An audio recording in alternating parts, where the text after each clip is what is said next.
Makati Productions presents an original Star Wars novel, Twilight of the Jedi, The Long Night, written by Gregory O. Scott.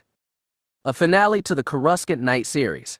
Jedi survivors Jax Pavan and A'Sharad Hett continue their battles against the Empire. Darth Vader, besieged by rivals, is set to track them down. His chase leads him back to Naboo, where he is charged with subduing all dissidents, even the family of his late wife. Prologue. Nightfall. They kept the prisoner waiting for a long time. At first he sat upright in his chair, alert, ready for someone to come through the door and sit down on the opposite side of the interrogation table. When no one did, he began to tap his fingers on the tabletop until he found a rhythm. When that got boring, he stuck both hands in his trouser pockets and started to slump lazily, inching further and further down the seat of his chair. They'd taken him in while the sun was going down, and he was started to get tired. When the door finally opened, he didn't jerk to attention. He just stayed there, insouciantly slumped, and watched a figure step into the room. He hadn't been expecting anything specific, but he was still surprised. The being who sat down across the table wasn't even wearing a police uniform. Of course, that could have meant he was a plainclothes detective, but he didn't really look like a plainclothes detective either. It wasn't just his species, though short, white-faced, black-eyed Celestin officers were generally a rarity, even on the Coruscant police force. He didn't carry himself like a detective. He was old and he hobbled with one bad leg propped by a silver cane. He didn't turn those big black eyes on the prisoner. He almost seemed scared to look at him. The prisoner was curious. He tried not to show it. The Celestin looked at the tabletop. He absently stroked his gray beard with one hand. He drew in a deep breath, sighed it out, and finally looked up. "You're probably wondering why you're here," the Celestin said. The prisoner was, but he tried not to show that either. He shrugged and said, "I figure it has to do with the case I've been working on. I didn't expect to be treated like a suspect, though." The Celestin folded his stubby-fingered hands on the tabletop. "A case. I keep busy. There's always people who need help. So you're a private investigator. You could call it that. I do a lot of odd jobs. Legal ones. I'm as law-abiding as you are, detective. You are a detective, right? How long have you been doing odd jobs?" The prisoner whistled. "A very long time. On Coruscant. Or other places. Mostly Coruscant. What other places too? A little. But this planet's my home." "How long has it been your home?" The prisoner frowned. He hated it when people pried into his background. "What kind of interrogation line is this? Aren't you supposed to be asking me about who I know or where I was last night?" "I'm just curious." The Celestin looked like there was a whole lot more he wanted to say, but he didn't, and for a second the prisoner wondered who was supposed to be interrogating whom. The prisoner sat a little more upright in his chair and said, "I've been here since the Empire was around. Since before the Empire, even." "How old are you?" "How old are you?" "I've spent enough time around humans to get a sense of how they age. I'd say you're around 50 standard years." "I'm not as young as I used to be," the prisoner admitted, scratching the gray around his temples. There seemed to be more of it every time he looked in the mirror.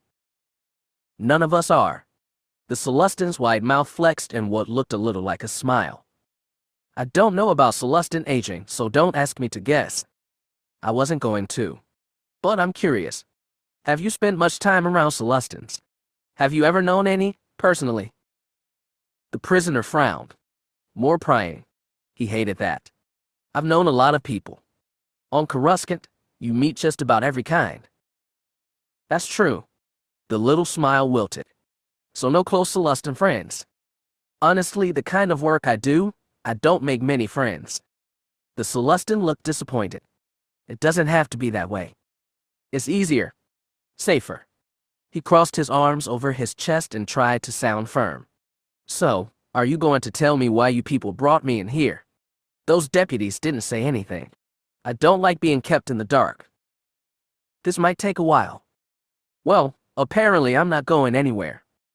The Celestin stared at him, just stared. He had no idea how to handle that. Those big black eyes were so inhuman. It felt like they were staring all the way into his soul, or whatever he had that past for one. Finally, the Celestin asked, "Have you ever heard of a human named Jax Pavan?" The prisoner thought for a moment. "I think he runs a speeder rental by Windlash Alley." The Celestin sighed. "There's a lot of Jax Pavans, aren't there? It's a pretty common name, especially for humans." "I know. My name's Din Dur, in case you were wondering. It's pretty common on Sullust." "So you're talking about a different Jax Pavan." "I knew this Jax Pavan a long time ago. He was a Jedi." It took the prisoner a moment to process that. Everybody knew that the Jedi Order had been hunted down and nearly exterminated by the Empire, just like everybody knew that now Luke Skywalker was starting it up again at the old Rebellion base on Yavin 4. The prisoner asked, "How long ago?" 30 years, give or take," said the Celestin. "And why do you expect me to remember one specific Jax Pavan from 30 years ago?" "I just told you. He was a Jedi Knight. They tend to be memorable." He hesitated a second before responding. He didn't understand any of this, but he felt like he should. The Celestin looked at him intently. "I didn't know a Jedi named Jax Pavan," the prisoner insisted. Even as he said it, something inside him doubted. The Celestin exhaled. "Okay. In that case, I'd better tell you a story, and it's going to be a long one." "You brought me in here just to tell me a story." "It looks like I did." The prisoner shifted on his hard chair. "Got anything more comfortable, then?" "Sorry." "Okay. We'll see if the butt cramps jog my memory." He tried to sound flippant, but something inside him, some weird strand of memory, was telling him he should remember this Jedi, and he had no idea why. He hated that uncertainty. It was why he didn't dwell on his past. There were too many things lost in shadows. The Celestin hesitated before responding. Celestin faces weren't easy to read, but he could still sense a deep sadness coming from the being across the table. "This Jax Pavan, he was your friend, right?" The Celestin nodded. "And if he was a Jedi 30 years ago, it probably means he's dead, right?" The Celestin didn't move, not an inch. "I'm sorry," the prisoner said honestly. "I can't tell you everything that happened," the Celestin began, as if he hadn't heard him. "I can only tell you my part in Jax Pavan's story, however small. Someone has to tell it, and there's nobody else left." Part 1. Coruscant. A handful of nothing. I've got to admit, I didn't like Jax when I first met him. I thought he was a little arrogant, a little aloof, and way too righteous for anyone's safety. Mostly though, I was jealous of how my best friend kept running after him like a sickly loyal puppy. I know it's petty, but, well, you only have one best friend. Somehow, though, he dragged me into his permanent orbit. I was hardly the only one. He just had a way with people. Chapter 1. It was a long way up, but it was a long way down too. Jax Pavan tried to keep that in mind as he pulled his speeder up against the docking platform. As he pushed himself out the driver's seat, he looked over the edge and saw the black chasm of Imperial Center's underworld falling into infinity below. When he looked up, the chasms turned to infinite bright towers stabbing upward at a starless night. It was a dizzying sight, but he'd known and loved it all his life. Even with the name change the new government had rammed through, Coruscant was still home sweet home. Jax hopped off the speeder and waited for his partner to disembark. When she did, he turned to the hovering valet droid and tossed it his keys. "Take care of it, will you?" he said. "Of course, sir." The little droid gave a little creaky bow, then jumped on a short burst of repulsor energy and nestled into the driver's seat Jax had just vacated. He waited and watched as the droid worked the controls with his thin, overlong arms, and a moment later his speeder was racing off. "It will be all right," his partner said. "You think the droid's trustworthy? In a place like this?" "I trust Sasha," Mag Astrashi said simply. The Zabrak woman was only a month out of Dathomir, experiencing the scale and frenzy of Coruscant for the first time in her life, and she still limited herself to terse statements and careful sentences that betrayed none of the anxiety and wonder Jax could feel bleeding for her in the Force, though she was getting better at hiding that too. They walked toward the doorway ahead. A pair of very unfriendly-looking transition bouncers flanked either side of the Diamond Star's entryway, but Jax and Magash didn't break their stride. They were both dressed in casual black trousers, tunics, and jackets totally appropriate for an establishment where Imperial City's fashionable nightlife met its criminal edge. One of the transitions growled at them and barred their way. He held up a black electric paddle in one hand and ran it up and down their flanks. "Don't worry, we've got no weapons," Jax told them honestly. When the transition scanner agreed, he growled against and let them pass into the Diamond Star. The Star was a combination bar, nightclub, casino, and something else too, though most beings who frequented this place didn't know it. They skirted around the edge of the broad dance floor. Jax had never been in the Diamond Star before, but he'd gotten a rundown of its design. He led Magash into the rear center room, where tables were laid out across the red-tiled floor and a long curving bar counter hugged the back wall. As he and Magash sat down at an empty table, one of the few, he scanned the bar stools until he found who he was looking for. There was only one pale, squat, bald Celestin, and he was sitting at the very end stool, as promised. "Den's in position," Jack said quietly as he sat down opposite Magash. The Zabrak woman looked around the nightclub with a steady eye and bland expression, but Jax could tell this was too much for her. This place currently contained about 3 times as many people as her entire village on Dathomir. "Can you sense him over there?" Jax asked. He certainly could, but he'd been with Den Dur for almost 2 years now, and his unique force, or a cocktail of world-weary cynicism and beleaguered morality, was easy for him to pick up, even in a crowd. For Magash, it was harder. She said, "I can't see him. He's over your shoulder, at the end of the bar." "I know. But can you feel Den?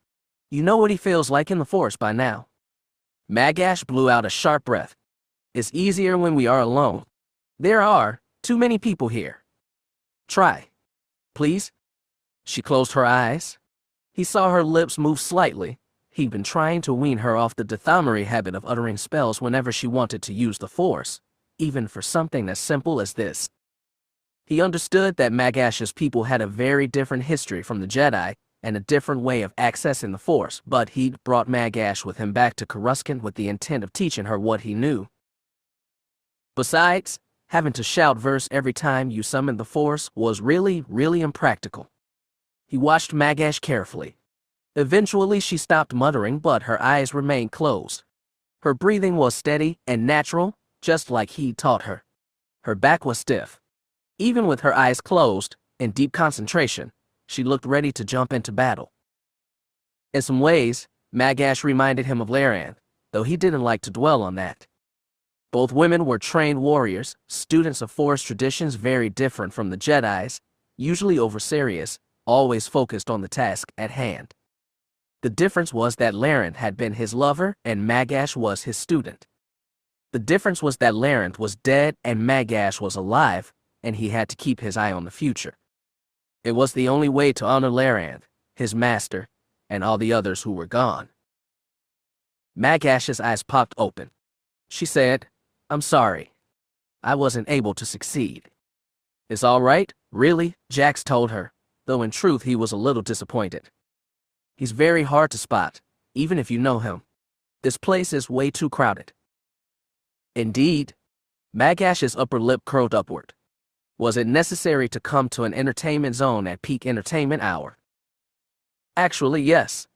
We're trying not to be noticed, remember. Magash looked around. If we don't want to stand out, we should order something to drink. Everyone else has. Good idea. I'll handle that. Jax held up one hand and whistled. A passing Zeltron waitress sauntered over, rested an empty tray against one cocked hip, and asked their pleasure. Jax ordered a Bedalian sunrise for himself and something decidedly less strong for Magash.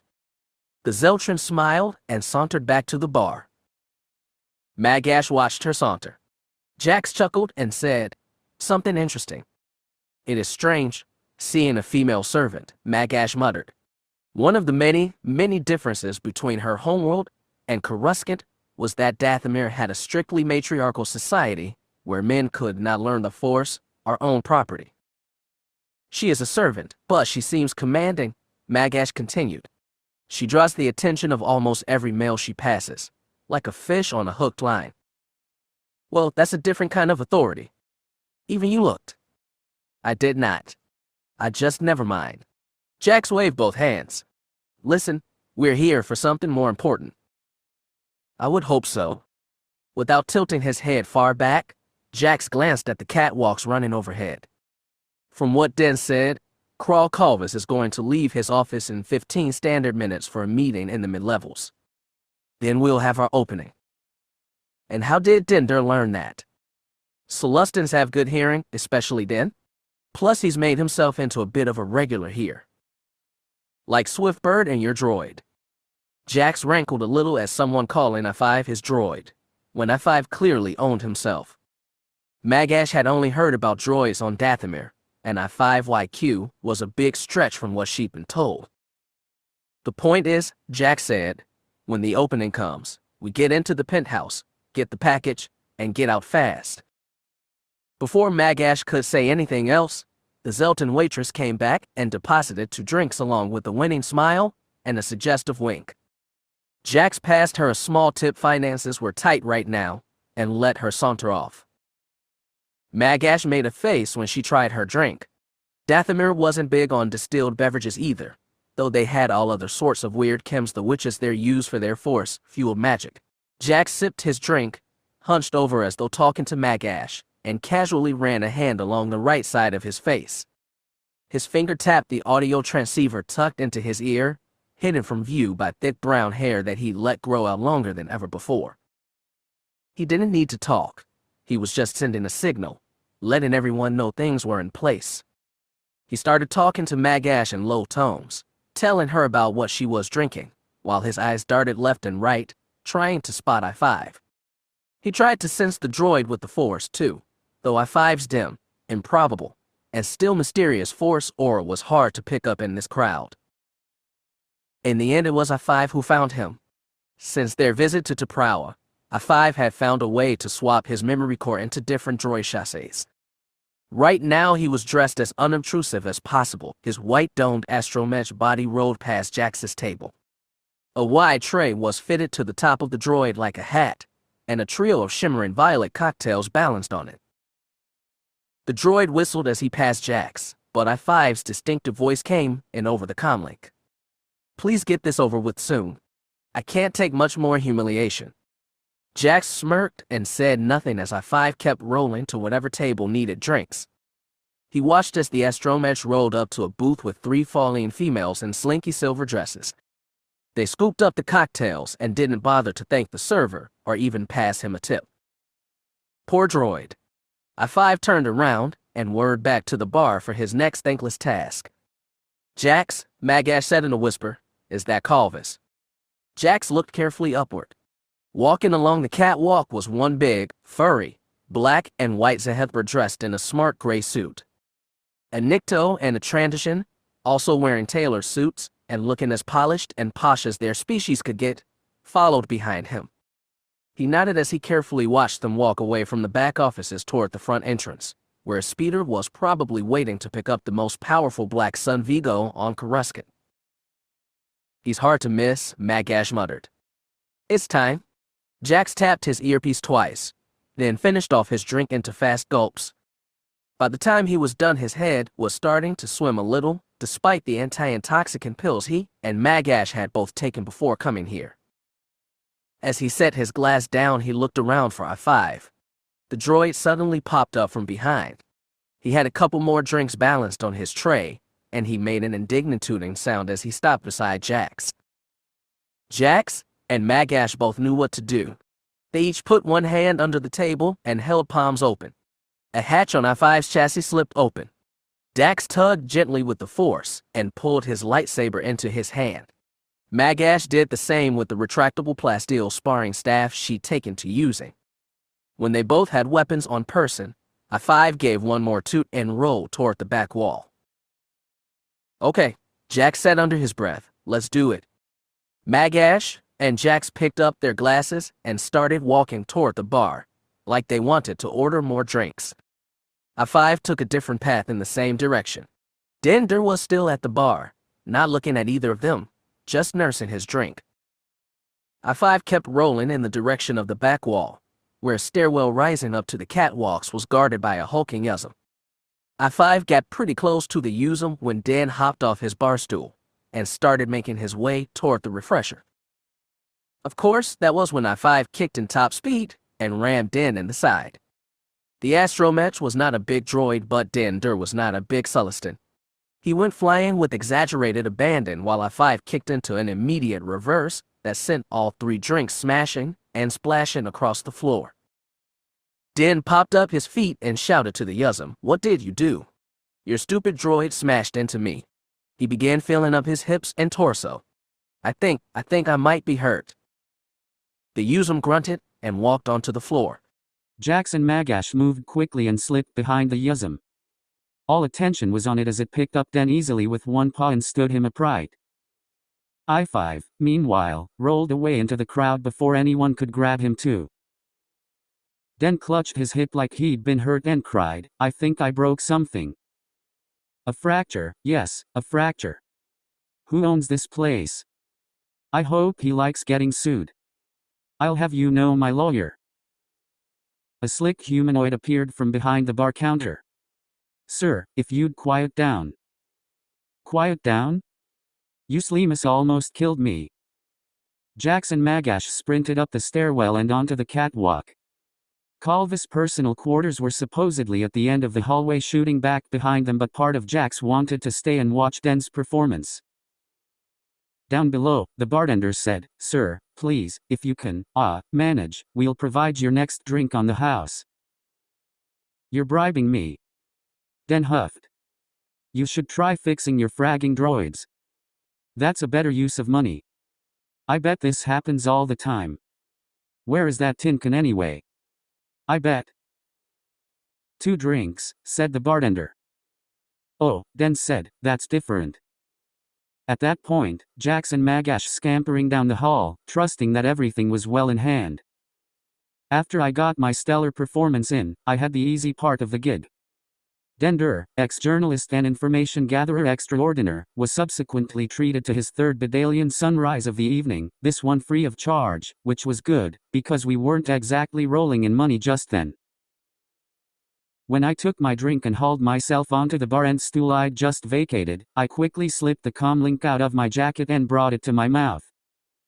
Just after I got served, some slobbering Snivian came up to the bar and tried to hawk some totally legit, secretly taken, very scandalous images of some holoster or another, which kept the bartender busy and meant I could talk to the 5th and last member of our team with some level of privacy. "Sacha, you there?" I said very, very quietly. The comlink was calibrated to pick up only very close-range audio vibrations. "Read your loud and clear." A human woman's voice came in through my right earplug. "Sullustan hearing is so good we normally have to go around with sound-dampening plugs in our ears when we're in places like noisy Coruscant nightclubs, and it wasn't hard to insert a tiny audio grill into mine." "Calvis is out. Jax and Magash are in." "Great. I've got their speeder on standby." "Where's I-5?" Rolling my way over to her now, I-5's voice chirped in my ear. "Nobody tried to stop you?" I asked. "I'm a droid, Den. Nobody looks twice at me no matter what I do." "Okay, sure. Just be careful. And Sasha, be ready." "Of course." Swithbird out. The link in my ear went silent. I deftly slipped my comlink back into my vest and took another drink. The bartender was finally getting the Snivian to move on, with a little intimidation from the big Yuzum bouncer. Nobody had seemed to notice my little chat, which was just what I wanted. The bartender walked down to my end of the counter and said graciously, "Let me know when you want your second drink." "Will do." I nodded slightly, and he walked away. I did my best to nurse my Bedalian sunrise slowly and casually and a little grumpily. I certainly didn't want it known that I was worried out of my mind. I didn't like this mission. I'd voted against it. We were trying to break into the lair of a powerful Black Sun Vigo and steal his most prized possession, and for what? This wasn't some official job for Whiplash, our resistance cell. This was just a good deed, the kind Jedi like Jax Pavan are perpetual suckers for. But I was part of it because I was part of Jax Pavan's life. I was part of that because a certain intrepid, miraculously sentient droid named I5YQ had once been friends with Pavan's late father and wanted desperately to protect the son, and I couldn't leave I5 because he'd been, more or less, my best friend since we met on Drongar during the Clone Wars. But that's all a long weird story. You'll get the full of it if you let me tell it all. It still seems pretty ridiculous to me after all this time. Me, the droid, and the Jedi, brothers in arms. If I'd tried to write an article about it, nobody would have believed me, not that my style was in demand much then, what with the Emperor's new views on press freedom. So instead I'm stuck here, telling it to you. I'm just glad somebody still listens. There was a wide spectrum of ways to get through the locked, triple-plated blast doors that marked the threshold to Vigo Calva's personal penthouse in back of the Diamond Star Entertainment Center. They ranged from the sneaky and subtle to the loud and destructive. Neither Jax Pavan nor anyone on his team, even I5, was an expert slicer, and even an expert would have probably had a hard time breaking a Black Sun Vigo's encryption. Jax and Magash, however, had skills nobody was expecting to have to counter, especially in this day and age. Jax pressed himself up against the smooth metal of the blast door, his splayed hands and palms laid flat against the surface, and he bent so his forehead touched the cool metal. He closed his eyes and stretched out with the Force. He hadn't been an expert at using the Force to influence mechanics during his training, but he'd gotten better at it since the fall of the Jedi Order, possibly because of the time he'd spent around I5. No matter the reason, his Force sense allowed him to mentally map out the inner workings of the blast doors. He sensed the two sets of heavy latches connecting the door to the left wall. He sensed the mechanical gears and pumps that connected it to the left wall. It was old, simple, and durable technology. It would be pretty easy to force open too. Beside him, Magash mirrored his motion. He could feel her, too, stretching out with the Force as he'd taught her. "Can you feel the locks?" he whispered. She nodded slightly, cheek pressed against the door. "Pop them on 3. I'll move the door. Ready?" She nodded again. He closed his eyes and concentrated. It was as though he was gripping the pulls and gears with his own strong hands. He had no doubt he could move them, he just hoped Magash could pull the locks open. If this didn't work, he could always use his lightsaber. It was why they'd smuggled it in here, after all. 1, he whispered. 2. 3. Go.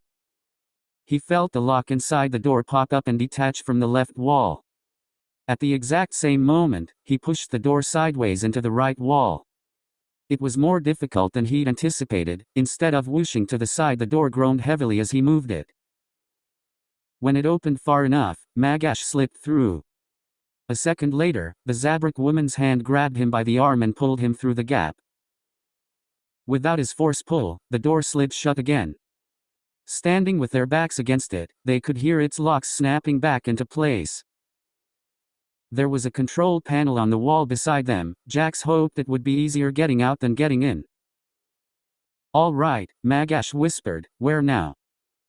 They were staring down a long hallway. At the end of it was some broad dark living room. The only lights came from the winking Coruscant skyline beyond floor-to-ceiling windows. Real or just holos, Jax couldn't tell. He stretched out, searching for surveillance devices. He didn't sense any cameras, which wasn't a surprise. No Black Sun Vigo would install cameras a slicer could use to spy on him. He also tried to detect motion or heat sensors but found nothing. "I think we're okay," Jax whispered. "Come on, let's go." Magash nodded and wordlessly took out her staff. With a shift of the thumb, 2-meter-long metal pikes popped out of either end of the cylindrical grip. The Dathomiri woman took point. Jax took out his lightsaber but didn't ignite it. He hoped he wouldn't need it. When they reached the living room, they didn't turn on the lights. Jax's eyes had mostly adjusted to the darkness and Magash's Zabrak eyes were naturally well equipped for it. A stairway led to a whole second level of rooms, while couches and tables laden with art objects filled the lower level. "Do you sense her?" Magash whispered. "I sense something," Jax muttered, which he knew wasn't helpful at all. Magash made a face, but before she could complain about her teacher's poor Jedi skills another voice said, "Stop, both of you." It came from behind them. Jax dropped his lightsaber to the side, hoping the newcomer hadn't gotten a good look at the deactivated weapon. "I said stop," the voice repeated before either of them could turn around fully. "It's all right." Jax deftly stuck his saber into his pocket and raised both hands. "We're not here to hurt you." "Who are you?" The person, a woman, was audibly trembling. "Kral didn't send you. Did he?" "You're Lyanner, aren't you?" Jax said. There was no response. He turned a little more. "I said stop." The woman half shouted. "Be quiet," Magash said at once. "Leon, we're here to help you. Dalinar sent us," Jax said. He could see her silhouette in the corner of his eyes. She was standing behind a kitchen counter with a blaster held in two hands. She seemed to be dressed in a bathrobe. Two Twi'lek head tails fell free down her back. "You're lying," she said. "My brother doesn't care about me. He paid good money to get you out of here," Jax said. It was true, the man had offered Jax and company his entire life savings to get his sister away from Black Sun. The initial down payment was all Jax intended to take, though he'd get an earful about turning down the rest from Den. "You're lying," Lyanner insisted. "My brother. I haven't seen him in. You've been Kral Kalvis kept woman for 2 years, Magash said. It's time to be your own. You don't understand." Lyanner shook her head. She still had a blaster raised, but Jax didn't think she would shoot. "He's got what I need." Jax shifted a little more and got a better look. She was clearly shaking and he guessed it wasn't only from fear. He'd been afraid of this. "What you need is to be with people who love you, not people who use you," Jax said. "But the glitstim," Lyanner moaned. "I need it." "There are ways to wean you off your need for that substance," Magash said. "If you allow us." "Who are you people?" Lyanner said, finally dropping the gun, like it was too heavy to hold up anymore. "We help people. That's all that matters." Jax turned to face her fully. "Can we turn on some lights?" The Twi'lek woman fumbled for a switch on the wall. For a second Jax was afraid the whole room would go bring and blind them, but instead only one row of blue-white lights turned on over the kitchen counter. They shone down on Lyanner's face, highlighting her high cheekbones, her heavy eyes, her broad mouth, her bright green skin. She looked so much like Laranth that Jax went weak at the knees. Magash sensed his distress and steadied him with a silent touch of the Force. She told Lyanner, "Come. We'll get you out of here immediately." Lyanner looked back and forth between them. "You did all this for me? Do you have any idea what Kral will do to you people when he finds out?" Jax had dealings with Black Sun in the past and knew full well what the organization, and individual Vigos, were capable of. It had been enough to make him balk when Lyanner's brother had approached them for help, but now that he was here, standing in front of this woman who looked so much like Laranth but was so broken by drugs and captivity, all his doubts fell away. "We can take care of ourselves," Magash said. "Come. We must go." "No, wait." Lyanner shook her head. "I need just a little more." "A little more what?" asked Jax, though he already knew the answer. "Just a little more." Lyanner tucked her blaster into the voluminous pocket of her robe, then ducked out of the light. Jax and Magash hurried after her as she retreated down a hallway. For a second Jax thought she was fleeing, but through the Force he felt only the desperate need of an addict. Lyanner turned into a side room and a light flickered on.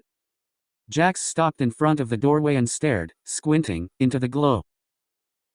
Inside, Lyanna was on her knees, scrambling to grab a few brick-sized packages from a massive pile that rose to the ceiling. "Oh Kark," Jax breathed. "How much does he keep here?" Lyanna hugged one packet of spice against his chest. "They sell it right out of the club. They have 60, 70 packs here." Jax tried to calculate how many credits worth of glitterstim spice was piled in front of him. He tried to figure out how many addicts this could feed, or how many it could create. He could never know for sure how many lives it would ruin, but it was too many.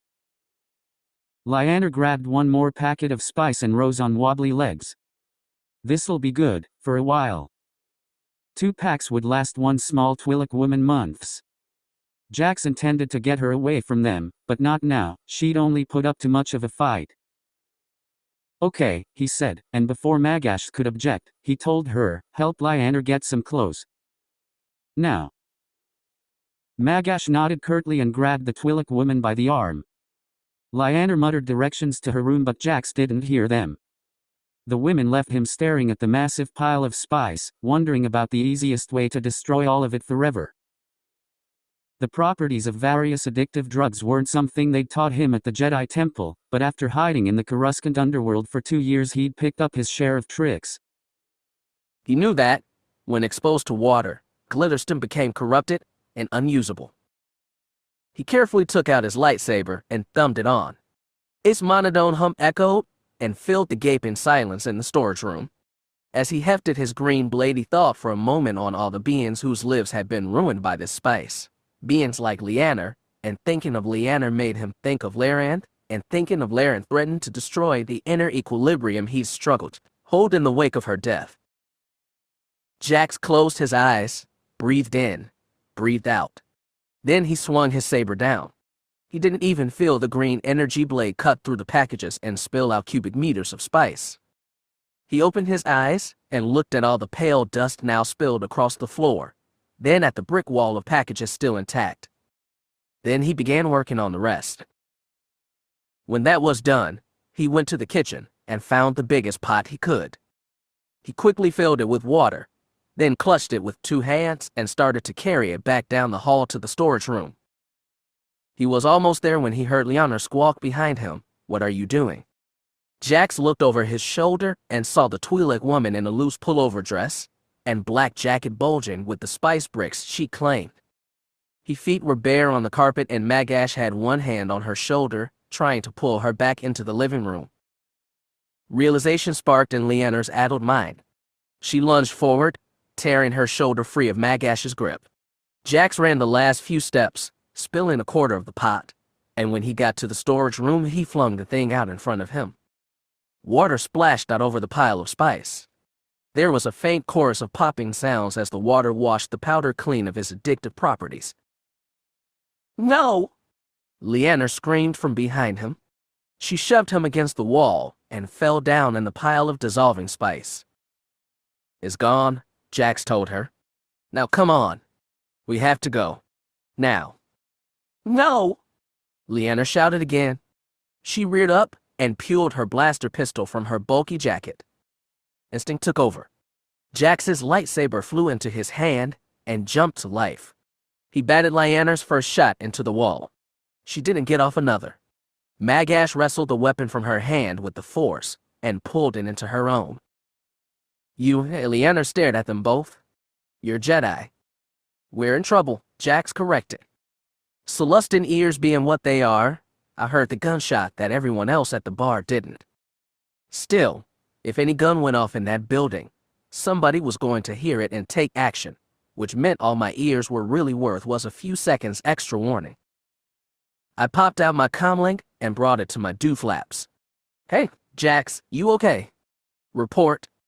I was eminently relieved to hear Jax's voice a second later. "Yeah, Den, we're okay. Somebody got a little edgy." "Do you have the package?" "Oh, yeah." I spun around on my bar stool to face the rest of the room and tried to look casual by stretching my stubby legs. My eyes darted up to the catwalks overhead, where 2 bearable guards were half jogging toward the Vigo's penthouse. "Jax, you've got incoming." I heard a hard breath. Okay. Sasha, a 5, you there? Right here, boss, with our favorite tin can. Sasha said. Got your speeder too? Okay, 1 second. There was a scratching sound. Then I heard Jax ask someone else, is that thing real?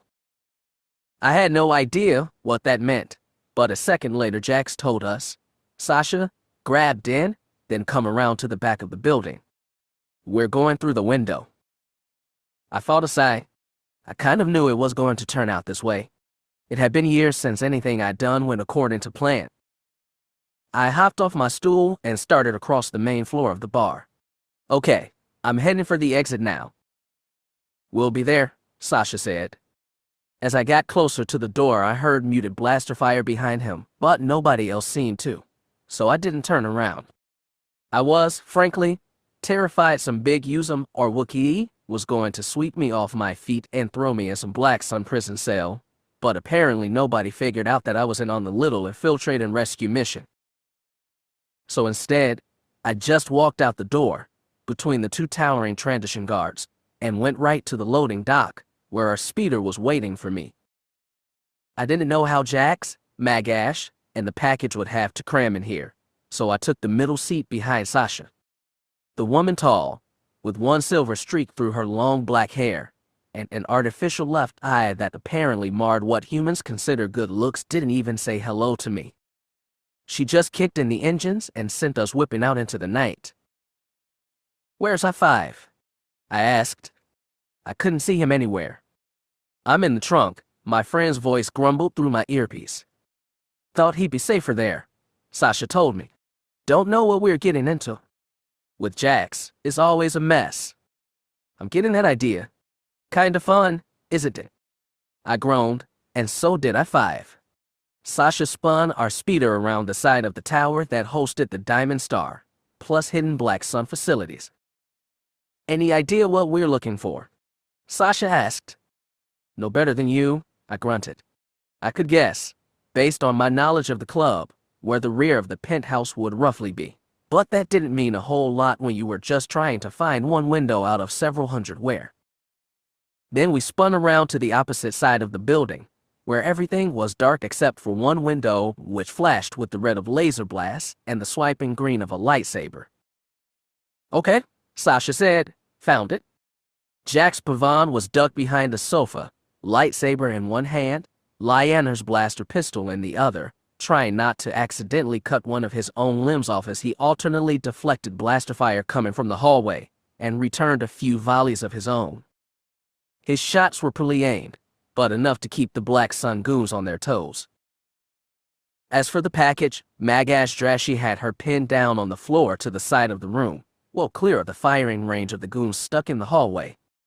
The Twi'lek woman kept shouting and raving even with a mouthful of carpet, and she was struggling so much even Magash had a hard time holding her down. Jax wanted to tell her just to knock Lyanner out and save them the trouble, but he was too busy trying to not amputate himself. Then Satch's voice said in his ear, right behind you, boss. You sure? He asked. Unless there's somebody else putting on a light show.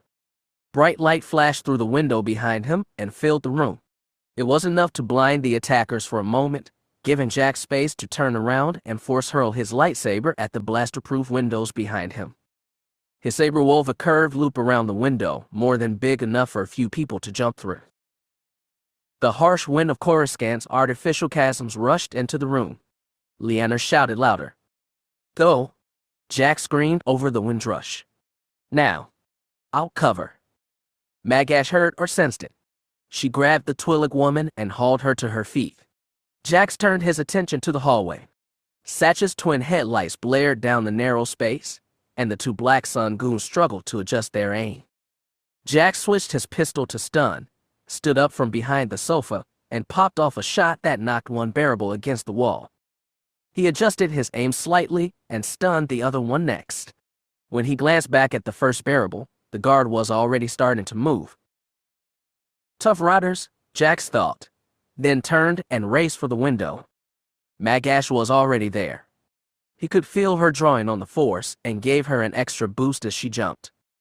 Sax tilted her nose and her headlights down, dropping the penthouse into darkness again but allowing Magash and Leanna to spill into the back seat, right on top of a flailing Dender. Without looking back, Jax charged through the window. The force carried him through the air, right into the front passenger seat next to Sasha. "Okay," the woman said, "can we go now?" "Mission accomplished," Jax grinned.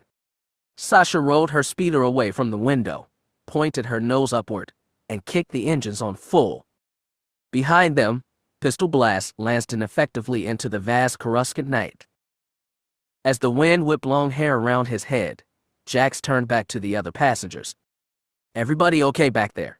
he called. "I am undamaged," Magash reported. "You took it," Leanna whimpered. "You took it all?" From somewhere beneath the two of them, Dender moaned, "2 free drinks was not worth this." And in Jax's ear, I5's mechanized voice said, "You know, maybe the trunk isn't so bad after all." Chapter 2.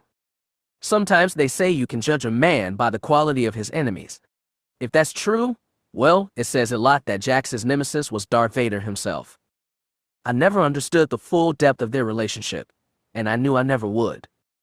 For those of us who were with Jax, Vader became our nemesis too.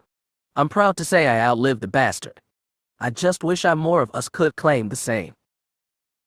For a second he could almost remember it all, the motion of light on water, the rush of fresh air into his chest, the tickle of small fingers across the lines of a palm, the chatter of leaves in sudden wind, the burnt red inside of an eyelid in sunlight. Then the second was over, and he was a dead man again. He knew someone was coming. As he sat within his meditation chamber, Darth Vader could feel her thoughts in the Force. It was a familiar cocktail of anxiety and dread, one he produced in most beings now, but for every individual the reaction was slightly different. For Inquisitor Nara Lazen, fear of him was always mixed with fear of other things, her fellow Inquisitors, the distant phantom Jedi, most of all the Emperor himself. With the slight touch of a finger, he rotated his chair to face the entrance of the chamber. The doors were closed, but he could feel her just beyond, hesitating slightly. Then he felt her summon courage and pressed the button. The doors to his chamber opened. A young woman framed by the threshold stood with her hands clasped behind her back and her body straight. Her dark hair was tied at the back of her neck, and she was dressed in the red and black robes all Inquisitors wore.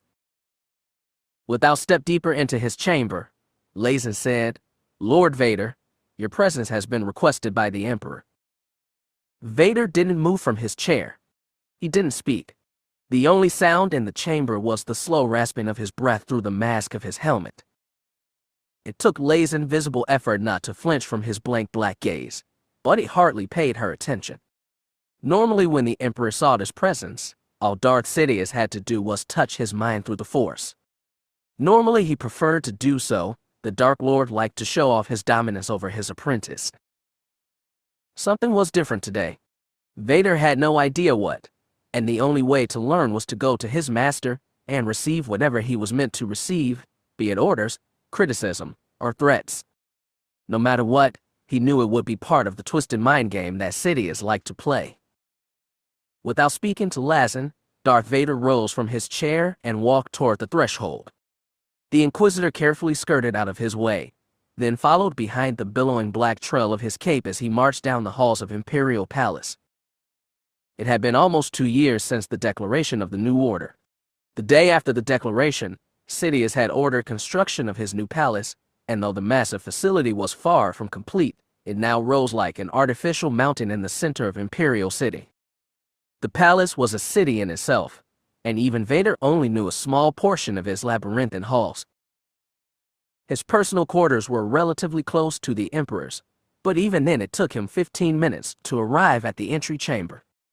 Lazen followed silently the entire way, uncertain of what to do but afraid to speak up or leave without a direct dismissal.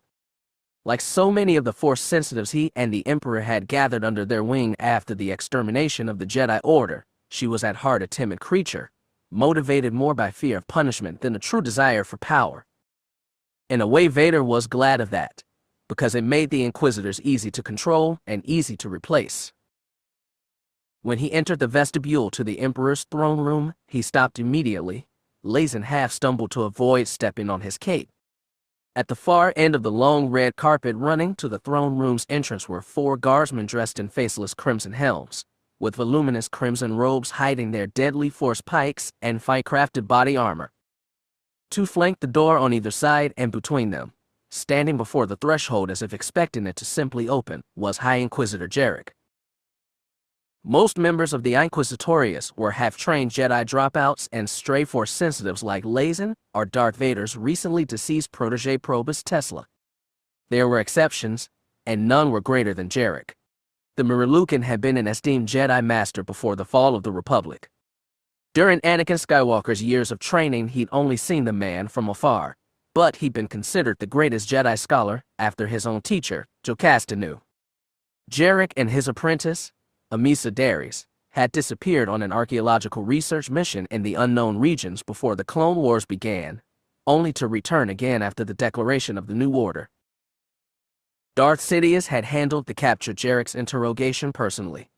Vader did not know what had passed between them, but Jarek had quickly become one of the Emperor's most trusted Inquisitors, and Amisa Darius had become one of his most lethal attack dogs until her death at Bavanire nearly a year ago. When Darius died, Vader had been hopeful that Jarek's ascension would falter. For a short time, it had seemed so, but to his alarm, the High Inquisitor seemed to be drawing new apprentices to his side. When Vader did not step down the red carpet to meet Jarek, the High Inquisitor called to him. "Greetings, Lord Vader. I see the Emperor has summoned you as well." "He has," Vader said evenly. He glanced stiffly over one shoulder and told Lazen, "You are dismissed." The woman gave a stiff bow and left. She kept her relief from her face but not from the Force. Vader walked steadily down the carpet to where Jarek waited. The Merilucan looked almost human, with the pale skin marked by black Sith tattoos trailing from the corners of his mouth, a recent addition, surely added to please Darth Sidious. A thin strip of black cloth was wrapped around the bald dome of his head to cover the pits where his eyes would have been. Jarek was physically blind, but the Force granted him all the awareness he needed. Vader sometimes wondered if Jarek, too, felt so detached from the world of normal beings, but it was something he had never asked, and certainly wouldn't ask now. "I must say, Lord Vader, I'm slightly surprised to see you here." Jarek was generally a polite, restrained man, but Vader knew bragging when he heard it. "I am surprised to see you, High Inquisitor." He placed both hands on his belt. "My audiences with the Emperor are typically more intimate, as are mine." Jarek inclined his head slightly. "I have great news for him. Perhaps, in his wisdom, he has already seen what I am about to tell him and wants to share it with you." Since the death of his first apprentice, Jarek had been cultivating a small cadre of replacements who were personally loyal to him. Vader had already alerted the Emperor to this, and Darth Sidious had done nothing to intervene. Clearly, he thought an ambitious subordinate was worth the risk if he got short-term results, and he seemed to be right. Without warning, the doors guarding the throne room slid apart. Vader and Jarek stood side by side before the threshold and looked down the red carpet's continued stretch. The Emperor's throne room was long and narrow, with a peaked ceiling and a high transparent steel window looking out on the late afternoon skyline of Imperial City. Seemingly dwarfed by the vista and half silhouetted against the gleaming city was the Emperor's throne. An old man's voice, 20 meters away but loud and clear, said, "Come to me, my servants." Vader and Jarek marched toward the throne, step matching step. When they came within 3 meters of their Emperor, they dropped in unison to one knee and bowed their heads. "Good, good," the Emperor chuckled dryly. "I am glad to see the two of you are working in sync." Before Jarek could speak, Vader said, "Why have you called us here, Master?" "Rise, both of you," the Emperor said. Vader and Jarek stood and straightened.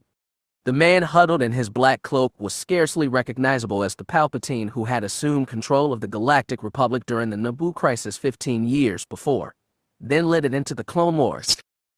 While aged, the Chancellor had been a man of dignified speech and cultivated appearance. The Emperor was a wasted man with hairless, sagging skin and sunken eyes that glowed dimly yellow from the shade of his hood. High Inquisitor Jarek, the Emperor said, I believe you have news for me? I do, my lord. Jarek bowed his head. I am pleased to say that my Inquisitors have captured a number of Jedi. Vader's rhythmic, rasping breath paused for just a second. His mind flashed through the Jedi unaccounted for since Order 66, from Yoda and Kenobi on down. For months he'd been driven, even obsessed, with tracking down not any great master but simple Jax Pavan. Despite being barely past apprenticeship, Pavan had escaped him after 3 separate encounters. He knew this had lowered him in the eyes of his Emperor, and now Jarek stood ready to rise even higher. Captured, have you? Asked Sidious. And how, Lord Jarek, did you manage this feat? In my research I learned of an interesting animal with the ability to push back the Force. This creature is called a Ysalamiri, and it is native to the planet Mirkor. Once placed in a room adjacent to the Ysalamiri, these Jedi are powerless. This is a fascinating find, High Inquisitor. Please go on. Inquisitor Draeneen has been tracking the Jedi belonging to the splinter sect led by Master Jyn Altis. After assisting in the evacuation of Bavanir earlier this year, Master Altis seems to have abandoned his academy ship and scattered his remaining knights. She was able to locate one of his hiding places on Lukazek and led a team there. Vader tensed. Once, a long time ago, Anakin Skywalker had done a mission with Altis. The old man had seemed open and earnest in a way his real masters never had. In his splinter sect of the Order, Jedi were allowed to fall in love and even marry. If Anakin had been trained by Altis instead of Kenobi and Yoda. It was a line of thought Vader tried not to dwell on. I am aware of Draeneen's movements, Palpatine said. Tell me, have we captured Master Altis? She has captured Jyn Altis, a young female apprentice, and, Jarek paused for emphasis, a very old Jedi Master named Kinaha. It was worse than Vader feared. The ancient Jedi, the product of some life-extending genetic experiments by her people, the Kaminoans, had been one of Darth Sidious's most hunted prizes. Where are they now? The Emperor asked. His voice was suddenly tense, hungry. They are inbound on the Prelimian, my lord. Shall I bring them to Coruscant? No. They must be taken to a more secure location. Shall I send them to Pracket? Jarek asked, naming the world in the deep core where the Inquisitors were building a base. The Emperor did not answer at first. He seemed surprisingly uncertain, like he was pondering another location. Even Vader didn't know the extent of the build-up the Emperor was undertaking in the deep core. Sidious had recently begun creating secret research facilities into that star-choked labyrinth, some even deeper in than Pracket.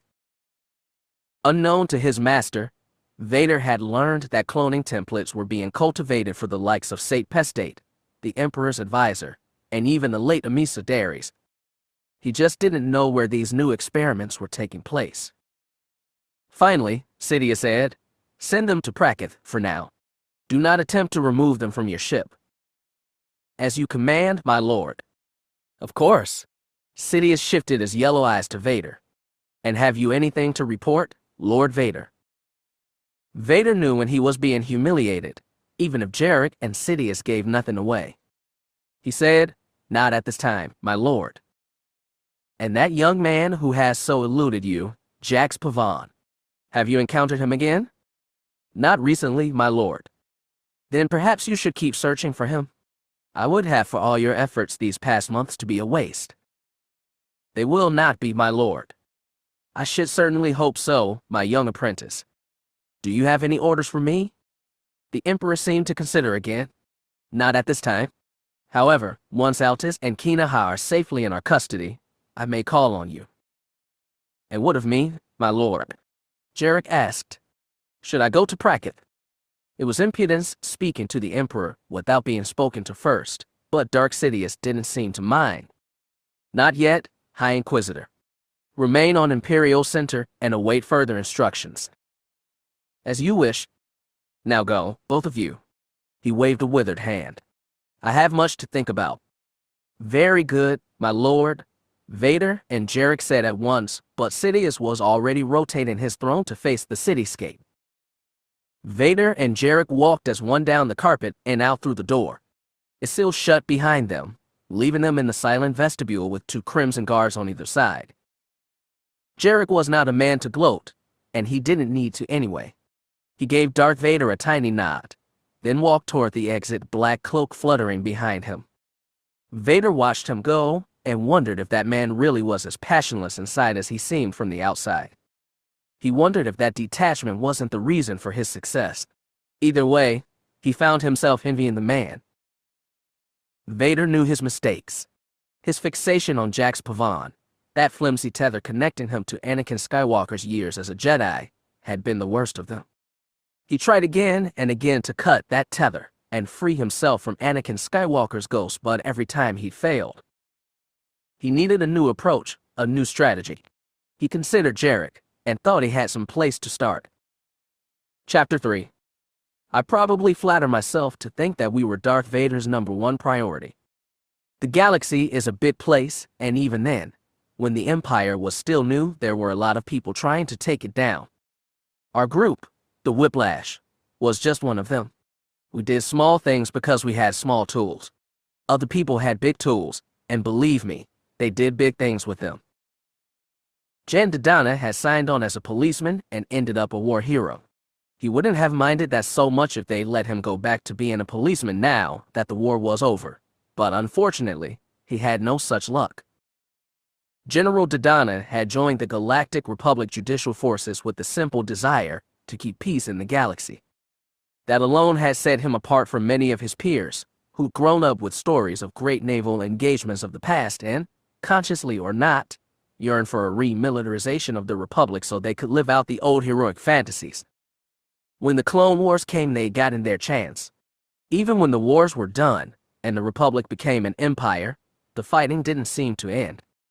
Dodonna and his friend, Admiral Ardar Talon, had spent the better part of the past year putting down the Cymirthian insurrection, and even now Talon was chasing die-hard torn rebels on the fringes of Hutt space. Dodonna's current assignment, at least, was a calm one. His duty was to oversee the construction of the new naval shipyards over the planet N'Zoth, in the Farlax sector. Farlax was located in the Cornach cluster on the edge of the deep core, a region where old stars shining red or dark orange were packed tightly together. They made for a dazzling sight whenever you looked out a viewport, so very different from the starfields of vast black and pinpoints of white that you saw everywhere else in the galaxy. Because of the density of old stars and stellar gases they produced, the deep core was also a difficult area of space to navigate. N'Zoth was a difficult system to attack, and also a difficult system to send large quantities of ships out of. Most of the Separatist holdouts were fighting on the Outer Rim, and the decision to build a new base here struck Dodonna as inexplicable. Still, he had been stationed at the new Black 15 yards for 3 months, and he hadn't seen a single minute of actual combat. He should have felt better about that, but there was plenty else that unsettled him. N'Zoth had been conquered just 2 years ago, as part of the final offensives that accompanied the end of the Republic and the birth of the Empire. While most beings' attention had been drawn to the Outer Rim sieges, there had also been a burst of action in the deep core, and Yavithan space had been one of the big spoils gained. Conquest for the sake of bringing order sat uneasy with Dodonna, but even he had a hard time sympathizing with N'Zoth's native sentience. The Yavetha were a cruel and violent race. They were also clever, and had been pressed into service constructing the orbital station and new ships over N'Zoth. Their stubbornness and insubordination was in turn making their imperial conquerors more violent and cruel. More than once he'd had to punish his officers for beating Yavithan workers to the point of death. In the mess and the hallways, he heard men speak about Yavetha with naked disdain that in turn spilled over to disdain for other non-humans who, they said, were only good for hard labor: Wookiees, Togorians, Trandoshans. Several times he'd heard the assertion that all so-called aliens were too stupid to run their own affairs and needed human masters to do it for them. The Imperial Navy had become something very different from the judicial police force he'd signed up for a long time ago. He had a feeling this project in N'Zoth would not end well for anyone involved. He tried to put foreboding out of his mind and do his duty. He spent as much time as possible on the command deck of N'Zoth's orbital command station. Even after 3 months, some of the crew seemed awed by the presence of a war hero, but thankfully they'd gotten better at hiding it. The daily routine, with small variations, included overseeing ship movement and refueling, supply drops for vessels charting the deep core further, and of course the construction of new docking pylons radiating out from the command station's main disk. Every day had a slightly different schedule, allowing for the coming and going of new ships, and Dodonna tried to adhere to it as strictly as possible. During the war, Talon had chided him for being too reliant on schedules, rules, and regulations. He'd replied that those were what distinguished a true Navy from a rabble. He was, therefore, slightly discomfited when the Victory-class Star Destroyer Javelin appeared an hour before it should have. Normally when the schedule slipped, it was because ships took too long navigating through the Cornatch cluster's dense starfields, not less. Nonetheless, Javelin hailed them with the familiar voice of a clone crewman. "Black 15, we are requesting to dock and refuel." "Welcome, Javelin," said the lieutenant at the communication station. "You are cleared for Bay E6. Dodonna leaned close over the officer's shoulder and said, "Ask them to transmit clearance codes." The lieutenant had jumped in his seat, then looked back at Dodonna. "Is that necessary, sir?" "Just do it." Dodonna kept hovering over his shoulder as the comm officer called the destroyer and requested proper identification. The correct code came through 30 seconds later, which made Dodonna feel better, if not quite calm. He watched through the station's main viewport as Javelin's pale dagger maneuvered to the refueling station on E-arm. The only other vessel currently topping up was Leveler, a refitted Acclamator-class assault carrier, which had been sitting at port for 3 days and was nearly empty of staff and supplies.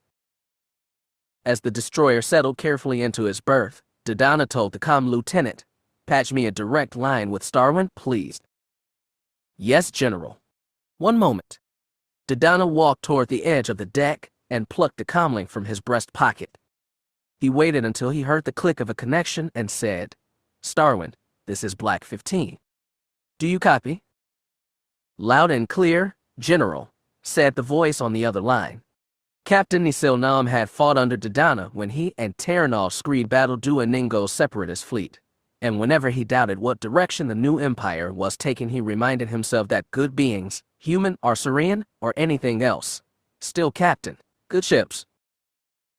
"How do things look out there, Nisil?" He peered out the viewport and spotted Starwin's blue eye and engine flares as the destroyer continued its patrol around the other edges of Enzoth's gravity well. "As empty as ever, sir. Should I expect otherwise?" "I'm not sure," he admitted.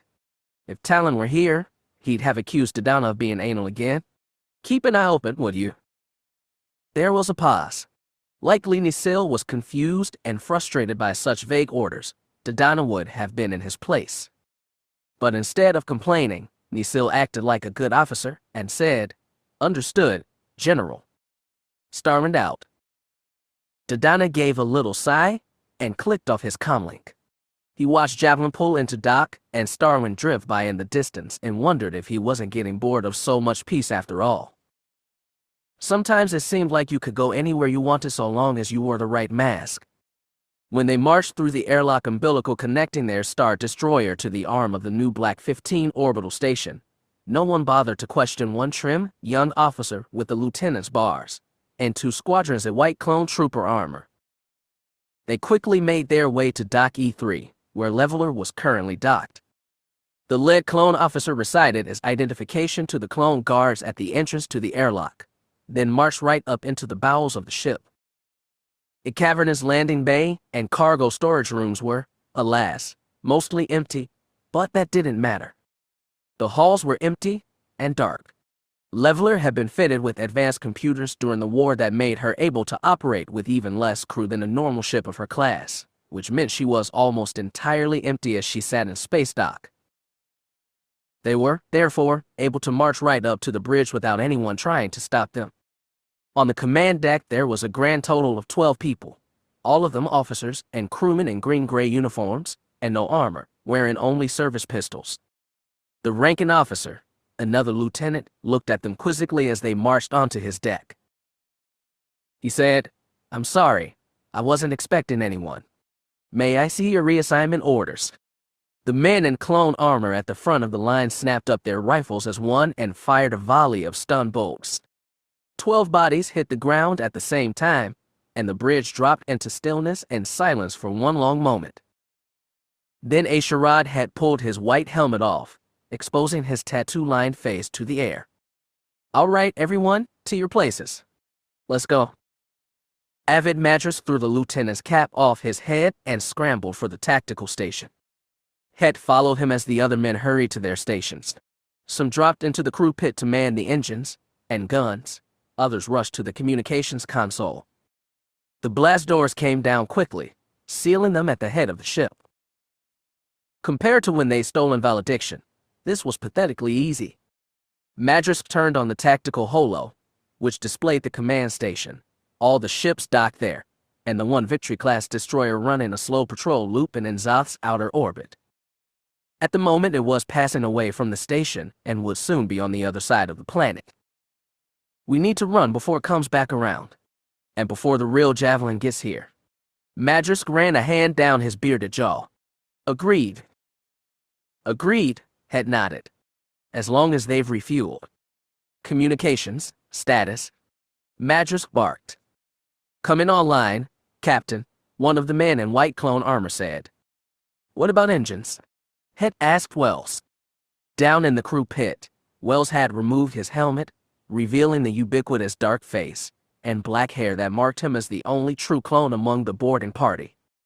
When they seized valediction over Bavanire, the vast majority of the clone soldiers on board had refused to turn sides and had been left marooned on an uncharted planet. The ones that had stayed had been monitored closely, especially by Hett himself. After almost a year, he didn't need the Force to know what Wells was truly devoted to fighting the Empire he's been bred to serve. The man proved it by his actions. Engines are cold, Wells said. Should we start them up now? If we do, the Imps'll know something's up, said another commando, Pavan born. I want to break before that patrol ship comes around, Madras told Hett. Communications, can we patch into valediction? We're ready, sir. Do it. Audio only. Madras stalked over to the comm station and Hett followed. They loomed over the commando's white armored head and waited for sign to come over the speakers. Leveler, report. It was crisp, terse, and cold, but Hett was always glad to hear her voice. Madam, we have secured the vessel. No casualties, Madras said. Recommend we make a break for it before that patrol ship loops around. Agreed. What is the status of your engines? Cold as space. Have you refueled? Almost. I recommend you start your engines now. That will draw the Imp's attention. I know. Stall them? Understood. Level her out. Madras stood back from the console and called over his shoulder. Start those engines. Now. The bridge rattled for a moment, and the deck was filled with a low humming sound as the ship's engines began to warm. As the crew began to run further diagnostics, Madras caught Hett's eye and stared at him over the top of the commando's white helmet. For a second, it all seemed to pass between them. The years spent fighting each other, the years spent fighting the Empire side by side. It was still a strange place A'Sharad Hett had found himself in, one that often left him confused and restless. But he was alive, he had his family, and he was hurting the Empire. Given the circumstances, it was all he could hope for. Jaravith Sign stood on the bridge of the Star Destroyer Valediction and watched the blue lights flare in Leveler's engine wells. Everything had gone according to plan thus far, but she still felt anxious. The raid on N'Zoth was by far the riskiest mission her people had undertaken since the so-called miracle at Bavanire 10 months previous. The stakes now were lower, objectively speaking, but they felt so much higher. Are you all right, madam? Asked a soft voice behind her. Sign looked over her shoulder at Sajid Neveline. Unlike the rest of the people on the bridge, the young woman wore civilian clothes instead of the Bavanire Defense Fleet uniform. Her blonde hair was pulled over one shoulder, and she clasped her datapad against her chest. Combined with the curiosity in her eyes, she looked like an expectant university student. Nonetheless, Sign trusted her judgment more than anyone on the ship, including her father's advisor, Andrew Navolton, who acted as Valediction's captain now that Madrisk had joined A'Sharad Hett on Leveler. When Sign did not respond right away, Sajin asked again, "Is everything all right, madam?" Sign allowed the woman a tiny smile. The life they'd all led over the past 2 years had been a grueling one. Their homeworld had been subjugated, their fellow Bavaniri scattered. Sign's father had been killed, and the galactic empire that had done it all to them was an invincible enemy. They had no choice but to fight. Despite it all, Sajin had preserved the warmth, even the innocence, that Sign had known when they were both students together, before the Clone Wars, and the Empire, and a fugitive Jedi had changed everything in her life. "I'm sure Jadesi is fine," Sajin assured her. "Slake will do everything to keep her safe." "Maybe so, but I don't want him raising my child." Sajin smiled a little. "No, but it would be quite a sight, wouldn't it?" Sign tried to picture big, barrel-chested, red-bearded, incessantly loud Zazrider Slake raising her daughter, and, just for a moment, she was amused. "We might as well get a Wookiee to do it," Sign said. "It would be about the same." Sajin laughed lightly. A Voltan suddenly appeared between them. His brown captain's uniform made him seem more crisp and alert than Sign had seen him in a long time. His hair was still gray, and his face still very lined, but her father's old friend had a new energy and alertness. "Madam Sign," the Voltan said, "we have fully refueled." "Excellent. Close the fueling port. Make sure the extension tube is clear before we leave dock." "Should we call Leveler?" Sajin asked. Sign glanced at the viewport. The blue glow in her engines was stronger, but not strong enough to punch them out of the N'Zoth system, not yet. She needed a few more minutes. "Madam," said a Voltan, "that patrol ship is going to be crossing back into visual range within 5 minutes. We should move before then." "I agree," Sajin said. Sign nodded. "All right, we'll call Leveler." The three of them walked over to the communication station. Aside from a smattering of defecting clones, valediction was crewed by the same men and women who had operated Iconoclast, the last surviving dreadnought from the Bavanyar Defense Fleet. At Bavanir, Sign had sacrificed Iconoclast and gained valediction, swapping an old cruiser for a brand new destroyer. It had certainly been a worthy trade, though it had taken months for her crew to acclimate themselves to this very different vessel. Finally, they seemed to be operating smoothly, and it was possible to pull off as daring an attack as this. "Leveler," Sign spoke into the comm grid, "please respond." "Engines at 75% of optimal power," Madrisk reported. "Has Station Command contacted you?" "We told them we are running tests on the engines. It should stall them for a few minutes." "Is your hyperdrive operational?" "All systems show green, madam." "Good." Sign glanced at her wrist chrono. "In exactly 2 minutes, and no sooner, you are to break free of all moorings and make for the exit vector. Is that understood?" "Very clear, madam. Will you follow?" "We'll cover your escape." "Good to know. Be ready." Sign flicked off her comlink and looked at a Voltan and Sajin. Old eyes and young eyes both shared a rare confidence. Sign couldn't bring herself to share it, but she appreciated it nonetheless. Any encouragement was welcome. Once they were clear of all this, once she was holding her daughter in his arms again, she would feel safe. "What do you mean, she's doing engine tests?" Dodonna looked out the viewport at Leveler and scowled.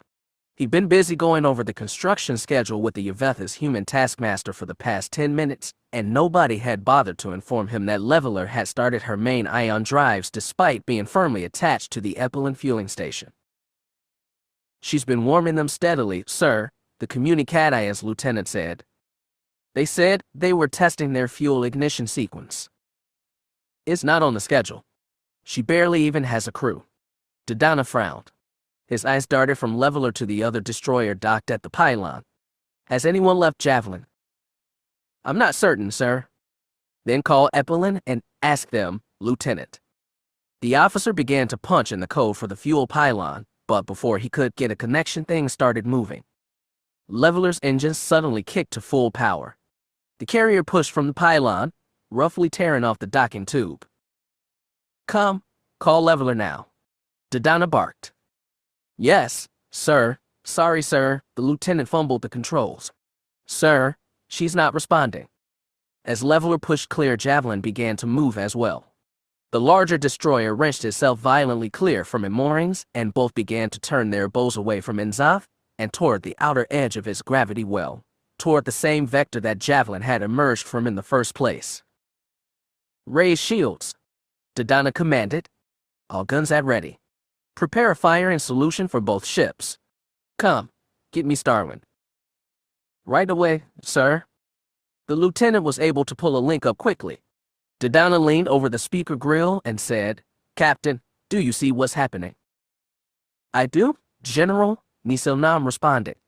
"We're moving to intercept, but we'll have to cross through the planet's lower orbit. Even then, I don't think we'll get there in time." Dodonna scowled. "Do your best, Nisil. Command out." He turned his attention to the tactical holo. 2 more destroyers, both Venator class, were still docked at D Pylon and manned by only skeleton crews. The 3rd Venator, docked at a pylon, might be able to scramble a response, but without Starwind to back it up, it would never be able to stop both ships. Behind the holo, through the viewport, space began to light up. Dodonna's breath caught in his chest as Javelin, or whatever it was now safely clear of the refueling pylon, began to rain green turbolaser blasts down on its swollen tanks. "All hands, brace yourselves," he shouted, right before the first fuel container lit up like a second sun. He threw up one hand to cover his eyes and grabbed the tactical console with the other, and even then he was nearly thrown to the deck as the force of the explosion wrenched the rest of the orbital platform. Alarm klaxons wailed and red lights flashed on the command deck. Then the reports started coming in. "General, we've lost all contact with E-Pylon. Hull breaches reported. Weapons grids Alpha through Gamma are online and firing. Everything else is not responding, sir. Shields are down on Pylons C and D, main sections 5 through 7. Leveler is making a run for it, General. Javelin, she's heading for." Dodonna didn't hear the rest. The station shook again, and through the debris field still expanded in front of him, he could see the destroyer's green volleys tear through the hull of the vulnerable Venator still attached to D Pylon. "General, Starwind is approaching." "Engage," Dodonna called. "Tell them to fire." "Fire." He didn't see any more flashes of green. Instead, the piercing blue-white of the Star Destroyer's engine shone brightly through the debris as it turned its tail on N'Zoth and started to run. By the time they got the tactical holo online, it was almost over. Leveler was almost at the edge of N'Zoth's gravity well, and the destroyer wasn't far behind. Starwind was charging ahead at full speed, but she wouldn't catch up in time.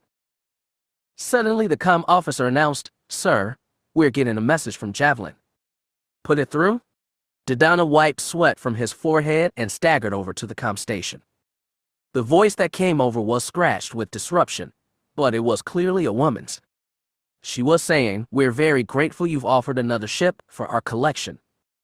We promise to treat Leveler as well as have valediction."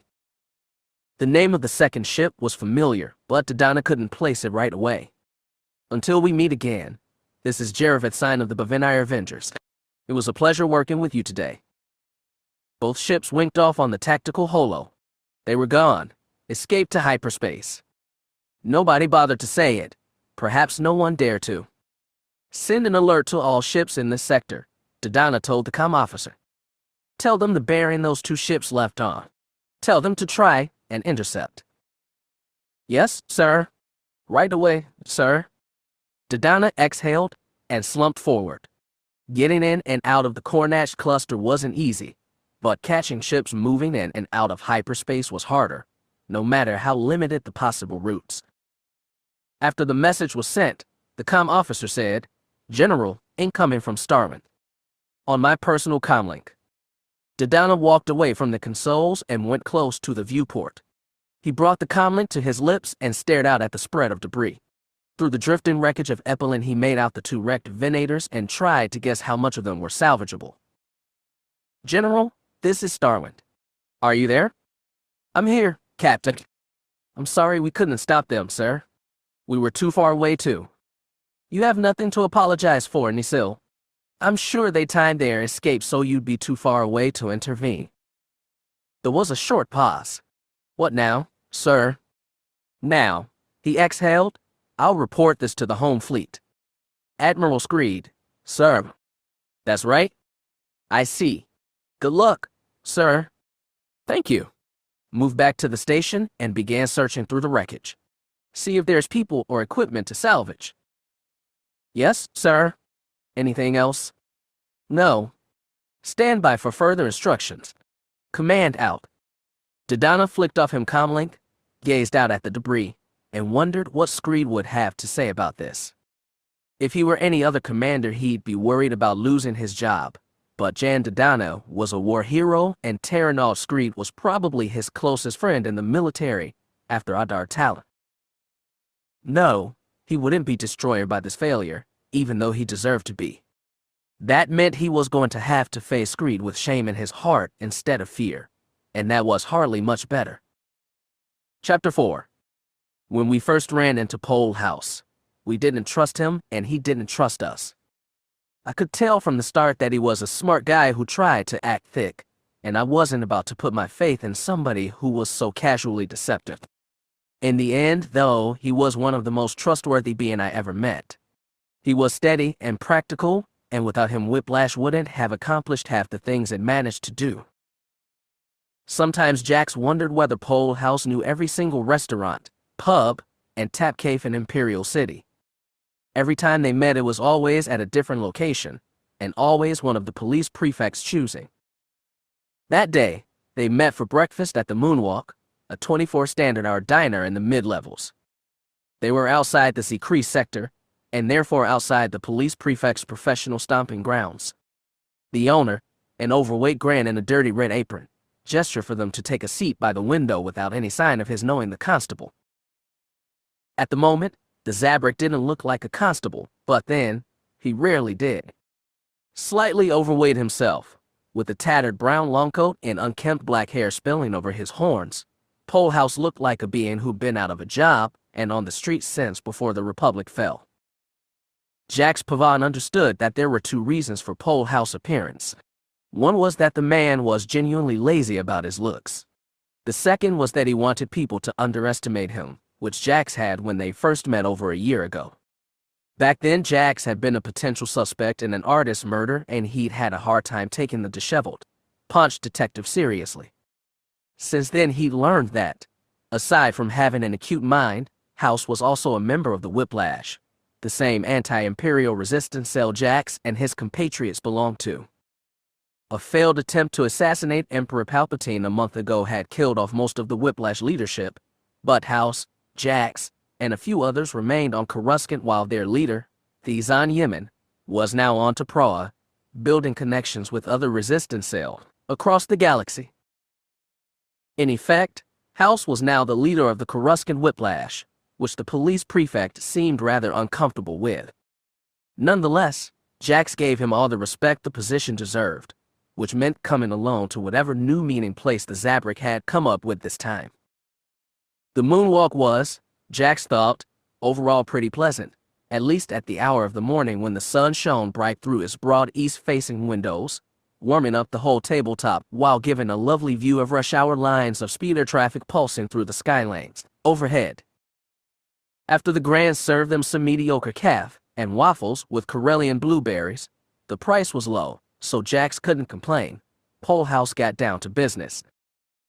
I heard about a raid on the Black Sun office 2 nights ago, he said conversationally, but it was enough to make Jax's chest tighten.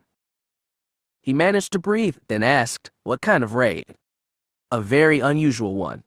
They hit up the Diamond Star Entertainment Center, kidnapped the Vigo's living lady friend, then washed most of his supply of glitterstim down the drain. Diamond Star. Jax frowned. That's not in your sector, is it? Close enough for me to hear things. Was anyone hurt? Not physically, but that Vigo's going to be lucky if he keeps his job.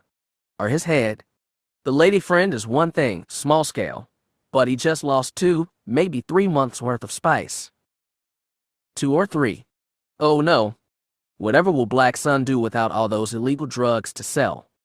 Compared to all the product they push galaxy-wide is nothing, and you know it, House scowled.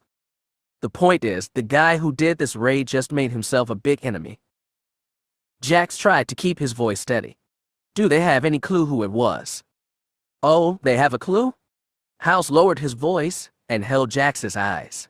They said he used a green lightsaber.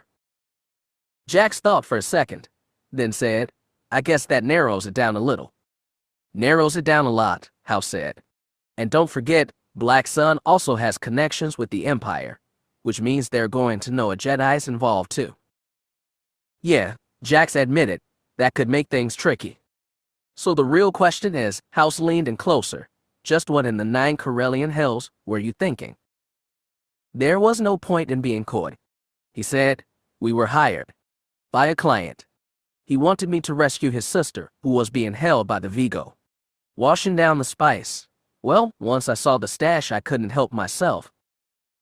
And did anyone in your little band ever stop to think, hey, maybe we shouldn't get on Black Sun's poo-doo list right now? That was then, actually. I figured. He's actually sensible. House crossed his arms over his chest. Why didn't you listen? There were a lot of reasons. Most of them boiled down to the fact that saving a young woman held in drug-addicted slavery to a crime boss was the right thing to do. House probably already figured that much, and Jax knew it wouldn't do any good to try and explain his moral case. He said, I'm sorry, but I'm a Jedi. This is what I do. I help people, especially little people who don't have anyone else to help them. Is that what you and your Neo-Jedi clan are doing now? Helping anyone who asks? Neo-Jedi. Jax, I know about the 2 women who've hooked up with you. You're trying to train them as Jedi, aren't you? I'm trying to, I don't know. Honestly. They're both Force sensitives trying to explore themselves. I'm doing what I can for them. You've tried to train an apprentice before. Jax nodded soberly. His attempt to make a Jedi out of Kajan Savras, a troubled street boy with nascent Force powers, had ended badly. These are grown adults. It's different. Aren't adults supposed to be harder to train? They are. But I'm not trying to make Jedi out of them. I'm just trying to help them reach their potential, whatever that is. Well, your training exercise has caught Black Sun's attention, which means the Empire's attention. Are your trainees ready to face Vader yet? Jax drew in breath. No. I didn't think so. House shook his head. Well, hopefully they won't get the chance. I've got a mission for you, Jax. What kind of mission? One that takes you off-world. Are we going to Taprog? Not even close. I'm sending you to Metellos. I was going to say go alone, but now that you've kicked over the wasp nest, you might as well take the rest of your crew with you on a field trip. Metellos isn't far, Jax pointed out. It was, in fact, just a short hop from Coruscant, and was generally considered the capital world's poorer, uglier twin.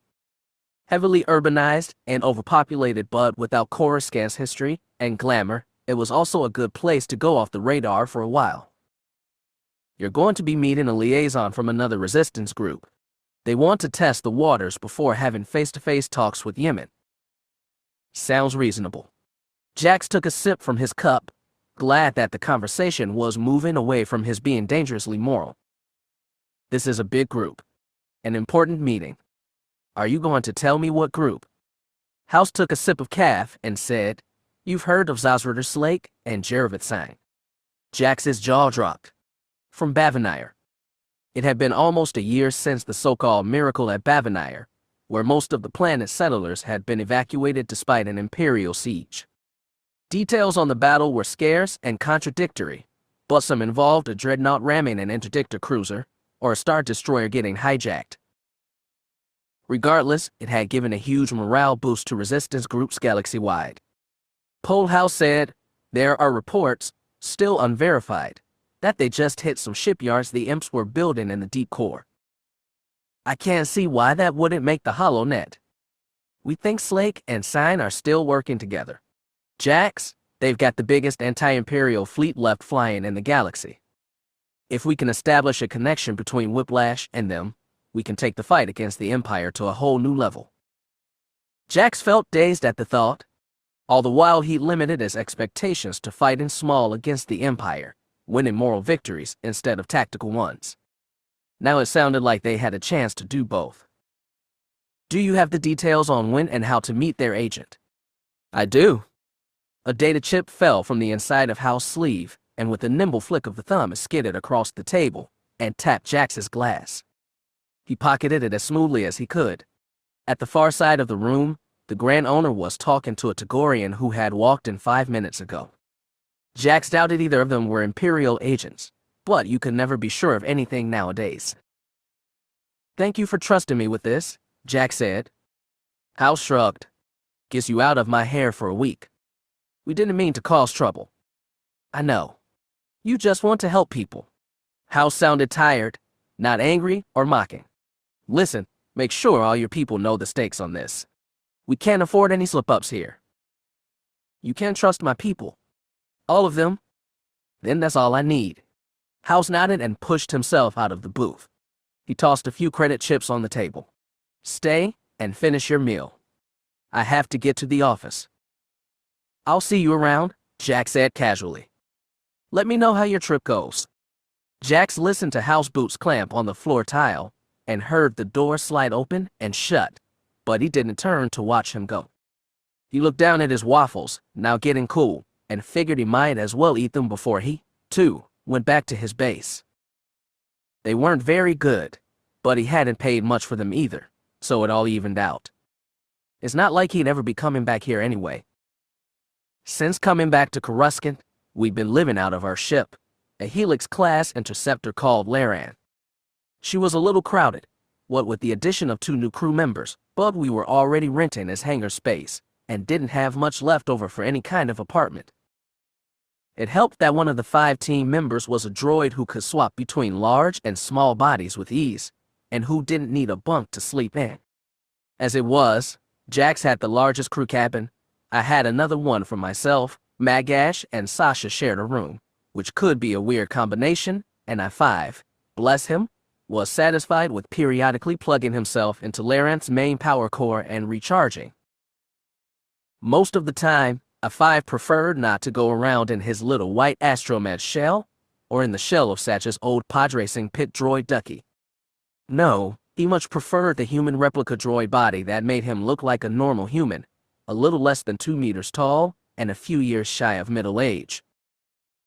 Even after spending a lot of time with humans too much, probably I sometimes had a hard time reading their facial expressions. Sasha sometimes complained that I-5s were unnaturally stiff, but to my eyes, he looked as real as could be. And the thing is, I never got weirded out when he started wearing the HRD body every place he went. I'd known I-5 since he'd been wearing his original clunky protocol droid chassis, but over the years I'd come to think of him as just like any other sentient, and when he started looking like one too, it didn't weird me out. It just seemed like a natural progression.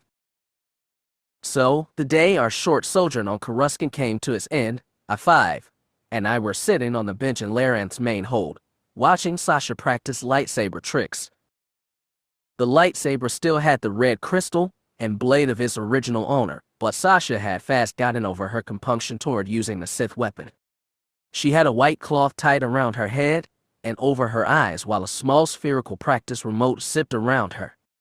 The beams that shot out were low intensity, not even stun setting, which was good, because Sasha still wasn't very good at blocking blasts she couldn't see. Not that I'd be any better. I was still impressed that she managed to see the remote with the Force at all. As we watched, I leaned in toward I-5 and asked, "You ready to try that yet?" I-5 moved his human-like arms in front of his face. Unfortunately, I don't think I'm dexterous enough yet. Still not used to the new body. I'm plenty used to it, but these model droids can only do so much to mimic human physiology. Still better than my original chassis, though. So you're still inferior to a real human? Hardly, the droid snorted. I'm superior in every way except dexterity, and you know it. Remember when you used to be modest? Not particularly. Me neither. You know, I can take a look at that chassis if you want, Sasha called from the practice floor. The probe was slowly circling her at eye level. She had her blade up vertically and was slowly pivoting on her left heel to follow its movement. I'm considering it, I-5 said. However, I'm getting quite fond of this body. I'd hate to have to permanently swap it out for something else. Yeah, like Ducky, I laughed. Even that would be better than the astromech. You have no idea how demeaning it was in there, having to lug drinks around for a bunch of alcohol-blinded meat. A shot lanced out from the probe. Sasha shifted to catch it, but it slipped past her and caught her in the upper arm. Blast it. She rotated her stung shoulder. Keep your eye on the ball, I told her. I can't. She tugged her blindfold. That's the whole rotting point. Maybe you should just stick to mechanics. Maybe I should, Sasha mumbled, but she didn't lower her weapon or turn away from the probe. The next shot lanced out a moment later, and she deftly caught it with her saber blade. I clapped dutifully, but she shrugged it off and concentrated on tracking the probe again. I leaned over to I-5 again and asked, "Where's Magash off to anyway?" "She's exploring the terrain, I think," she said. Coruscant was stunningly new for Magash, and she liked to go exploring. For a second, I was worried she might run afoul of some baddies in Coruscant's low levels. Then I was worried for the baddies. I didn't need to worry long. After Sasha successfully blocked 2 more attacks, we heard the sound of bootsteps elsewhere in the ship. Sasha tugged off her blindfold, shut off the droid, and pocketed the lightsaber just in time for Jax and Magash to walk into the hold. "Well, that didn't take too long," he told Jax. "Did you check in with Leanna like I asked you to?" "Of course. She's fine. She's with her brother. He says she's no longer trying to escape. I-5 finished for me." "Well, that's a start," Sasha sighed. "I was hoping she'd be a little more grateful, but after what Black Sun put her through, it's going to take her a while to break her glit-biter addiction." "I was hoping her brother would be the grateful one," I said under my breath. "I already told you I wasn't going to take all the money he offered," Jack said. "He's going to need it to give his sister the treatment she'll need." Okay, I sighed. I generally considered myself a principled, moral kind of guy, but hanging out with Jedi made me feel all guilty just for trying to be practical now and then. "What did Polhouse say? Do we have a new job?" "We do," Jax nodded. "It's good you're all here, because we'll be kicking off Coruscant soon." "Where to?" Sasha asked. She looked eager for a chance to fly somewhere. "Metelos." Her expression fell. I-5 said, "I wasn't expecting to hit up a vacation spot, but why Metelos?" "We're meeting someone who might help us change the course of the entire resistance against the Empire." "Anything more specific?" Sasha asked. "We're meeting a representative of Zazrada Slake and Jervith Sign." A silence fell over the hold until I-5 mimicked an impressed whistle. "We better watch our backs," I said. "Those guys are a hot commodity lately. I heard they just hit an imp installation in the Cornage cluster." "The imps are there now." Sasha frowned. "What's valuable in Cornage?" "Who knows? I heard the imps have been funneling more people and supplies into the deep core lately. Probably making it into a fortress to protect Coruscant and the other core worlds." "It should make for a challenging away mission," Magash spoke for the first time. It was exactly the kind of thing I expected her to say. You could tell she was looking forward to testing her skills. Since our fast night at the Diamond Star, she'd seemed to have picked up new confidence. She no longer seemed as overwhelmed by the giant city world as she had just a few weeks before. Well, I thought, if she was starting to like city worlds, Metelos was going to change her mind really quick. "Sasha," Jack said, "what kind of supplies do we need?" We'll need to top off fuel. I've been wanting to pick up some replacement cooling rods for the engines too." "Then go get them. I want to lift out of here in 10 hours. Can we do that?" "No problem, Captain." Sasha tipped a mock salute and hurried for the door. As she passed, I-5 rose to his feet in a smooth, easy motion and said, "I'd like to come. We can talk about potential modifications to my chassis on the way." Sure thing. Now what I was thinking. I could hear them chattering even as they slipped down the hall and out onto the landing ramp, but I turned attention to Jax. He paced into the center of the hold, still looking a little pensive. What is it? Magash asked what I was thinking. It's just different. Jax shrugged slightly. So far we've concentrated ourselves on helping people in need. Even when we've had real offers to take direct hits at the Empire, well, we've always balked at them. As well we should have, I reminded him. Look what happened to Tudensal. The Sikayan Whiplash leader had gotten himself and most of his allies killed through his obsession with assassinating Palpatine. Jack said, I'm worried about putting ourselves in a similar situation again. I don't know what Sign or Slake will want, but I'm guessing they're after more high-profile targets. If we start working with them, it's going to make the Whiplash a higher-profile target for the Empire. Yeah, I said, it's not like we haven't had to tangle with Vader 3 times already. I know. I'm just being paranoid. Jax shook his head and allowed a wistful smile. Plus, a part of me likes helping people with little jobs. Raiding the Black Sun penthouse is little. Magash asked. Okay, point taken. Jax laughed a bit and looked at me. You don't seem concerned, Dan. I'm a little surprised. Now that he mentioned it, I was too. For some reason taking on the whole Empire worried me less than taking on one little Black Sun Vigo, and this time we weren't even getting paid. Never thought I'd say this, but I'm actually a little excited. I admit it. I wanted to be a journalist so I could witness history. Looks like I might get the chance after all. When Pole House arrived back at the Secret Sector Police Department headquarters, it seemed to be business as usual. There was a short queue of beings, mostly non-humans, lined up before the front kiosks, making reports or requests.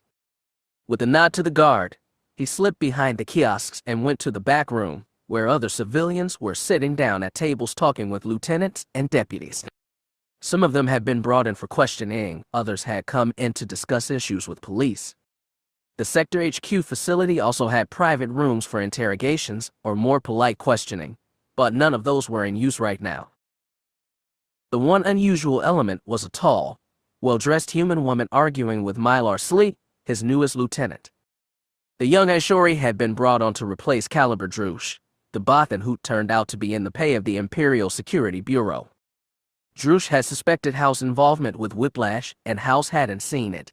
The only thing that had saved him was a last act of suicidal bravery by Tudensal. House had reported Drush killed during an accident investigating the low levels, which seemed to have sufficed for his immediate superiors, but he doubted the ISB believed it. Half the reason he'd chosen Slee as Drush's replacement was because the young Ishori was green and experienced, and easy to read. He was pretty sure Slee wasn't also in ISB's pocket, but even then he had to tread lightly. Right now, Slee looked pretty overwhelmed by this demanding woman, whoever she was, and when he saw House walk past his eyes went wide with relief. Prefect House. Slee half squawked. This woman wishes to speak with you. Normally talking to random civilians off the street was beneath House pay grade, but one look told him this woman was different. There weren't many well-dressed humans in Secret Sector, especially not ones with the dignified bearing and intense dark glare this woman had. She acted like she belonged in a much better part of town and knew it. Still standing over their table, he asked, Miss, what seems to be the problem? I came to report damage to my property. The woman tilted her head back imperiously. Beings from richer sectors buying up properties in Secret and renting them out wasn't unusual, but this woman didn't look like a slumlord. Did you give Lieutenant Slee the address of your property? She's refused to, sir, Slee said. She says she? I don't trust the police in this sector. Everyone knows this part of town is rank in corruption. I want to speak to someone with authority. Insulting his department wasn't going to get her on his good side. House restrained a sigh and said, Miss, we can't process your complaint if you won't tell us what we're dealing with. Once you file a proper report with the lieutenant, I'll be happy to review it. After that, I'll contact you at the location you provide and. Don't take this lightly, Prefect, the woman said icily. is likely to whip around and lash you in the face. Slee swallowed audibly, but House just looked down at the woman, intrigued. He's gotten pretty good at guessing human ages, and she couldn't have been much past 30 standard years. Something told him her haughtiness was an act. Even her claims sounded vague and unlikely. This was probably all an excuse to talk to him privately. She could have been an ISB agent poking around after Drusha's death. They'd probably send someone. Well, if they wanted to question him, threaten him, or otherwise try and force him to play his hand, he might as well get it over with. Lieutenant, escort this woman to room 6A. I'll be there shortly. Very good, Prefect. House didn't look back at them as he walked down a long hallway to his office. He closed the door and finally let out the breath he'd been holding. He went over to his desk, fished out one square metallic pad the size of his palm, and stuffed it in one of his long coat's many pockets. He wanted to march in there and talk to her and find out who this woman was, but he forced his whirling thoughts to stop. She could be ISB. She could actually be what she claimed to be, though name-dropping Whiplash made that incredibly unlikely. She could even be a dissident of some kind looking help, though the group's capacity wasn't close to what it had been before the failed attempt to assassinate Palpatine. The only senior members left after that fiasco were House himself and the Togruta poetess Shilmafine. If she really was ISB, she's probably try and pretend to be a dissident. Trying to figure out if she was real or faking would be tricky, and if she was ISB, he'd have to do his damned best to convince her of his innocence. House left his office and walked back through the main room. Slee was standing dutifully outside the closed door to one of the interrogation rooms. He gave Slee a wordless nod, and the lieutenant slipped away. House paused before opening the door, reached inside his long coat, and thumbed the switch on the device he'd taken from his office. If the woman was wearing a live transmission wire, the device would alert him with a high-pitched whine outside the spectrum of human hearing. If she was wearing a simple audio recorder, well, that would be harder to detect, but he could always order a body search if he got suspicious. He opened the door and stepped inside. It locked automatically behind him and would only open on his request.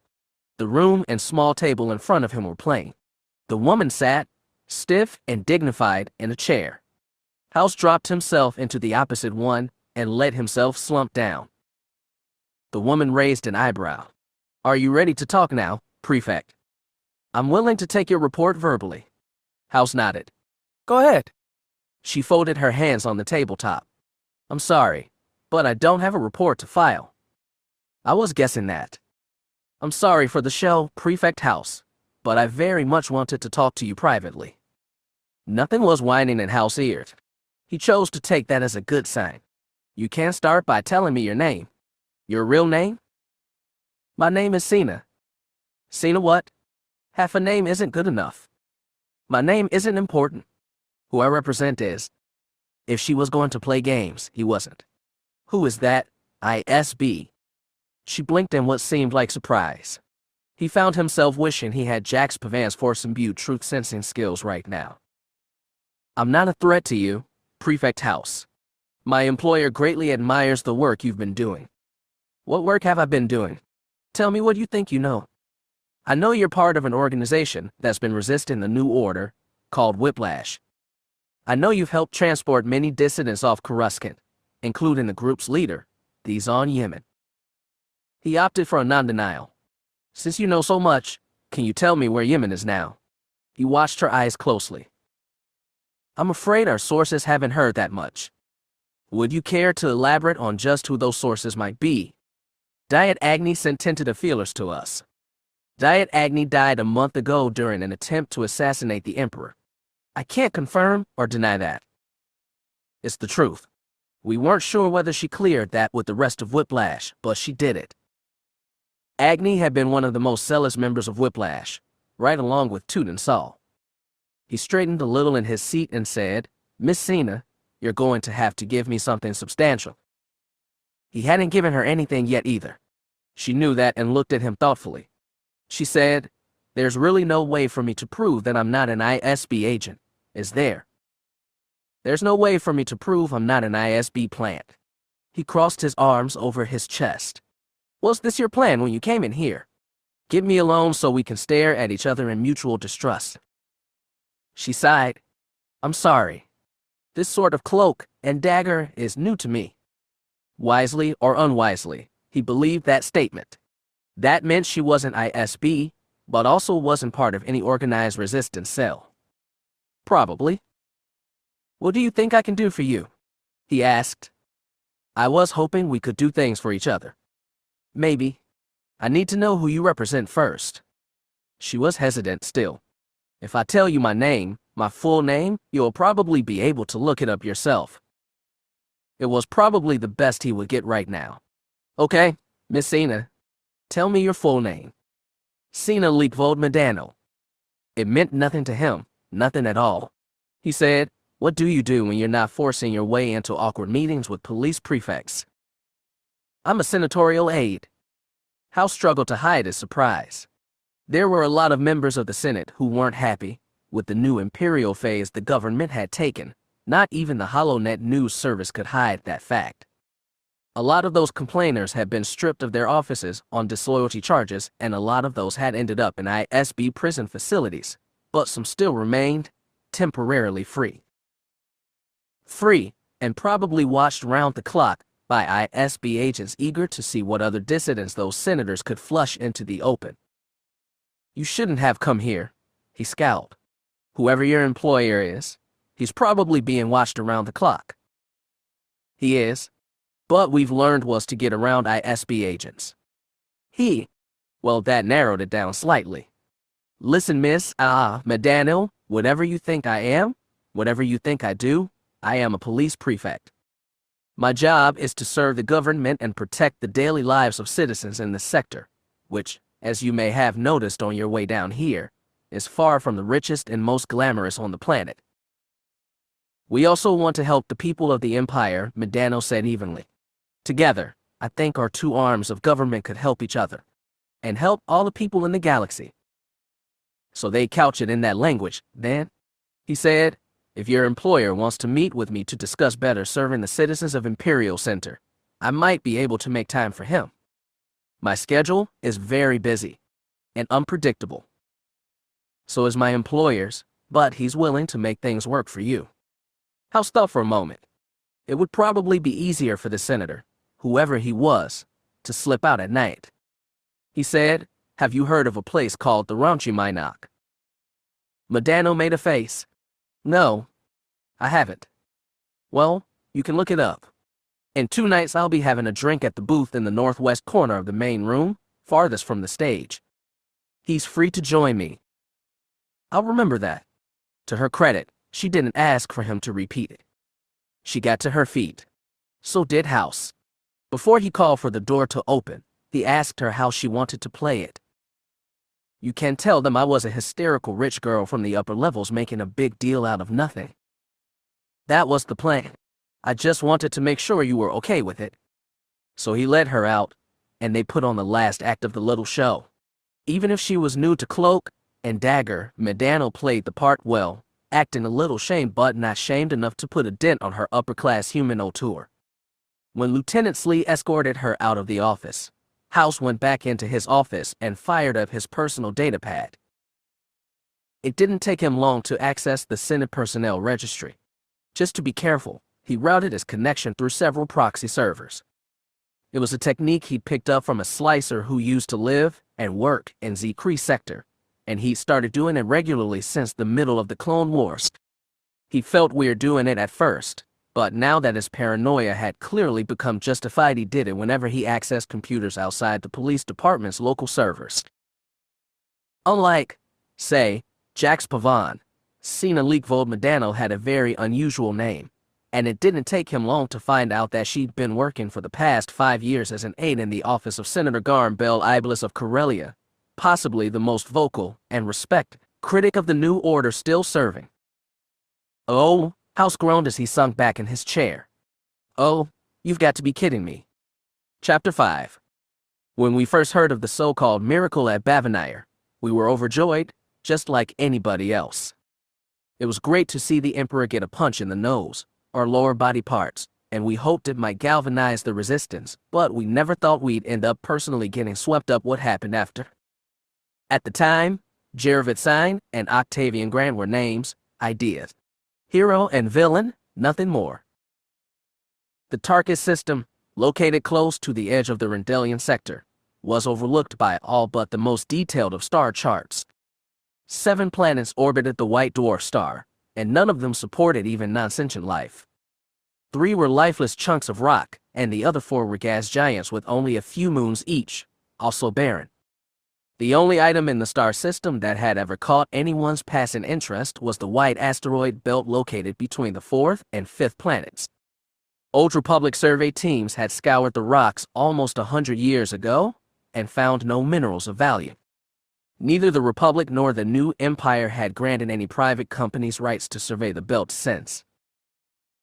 Therefore, the recent rise in spacecraft quietly slipping in and out of the Tarkus system could only have been due to some illegal action. Once, Vice Admiral Octavian Grant had considered the personal oversight of expeditions to be the work of mere ship captains. When he'd established his command of the sector fleet at Farsteen, he'd overseen the remodeling of its Trade Federation orbital defense platform into a fitting base of operations for the sector's new Imperial owners.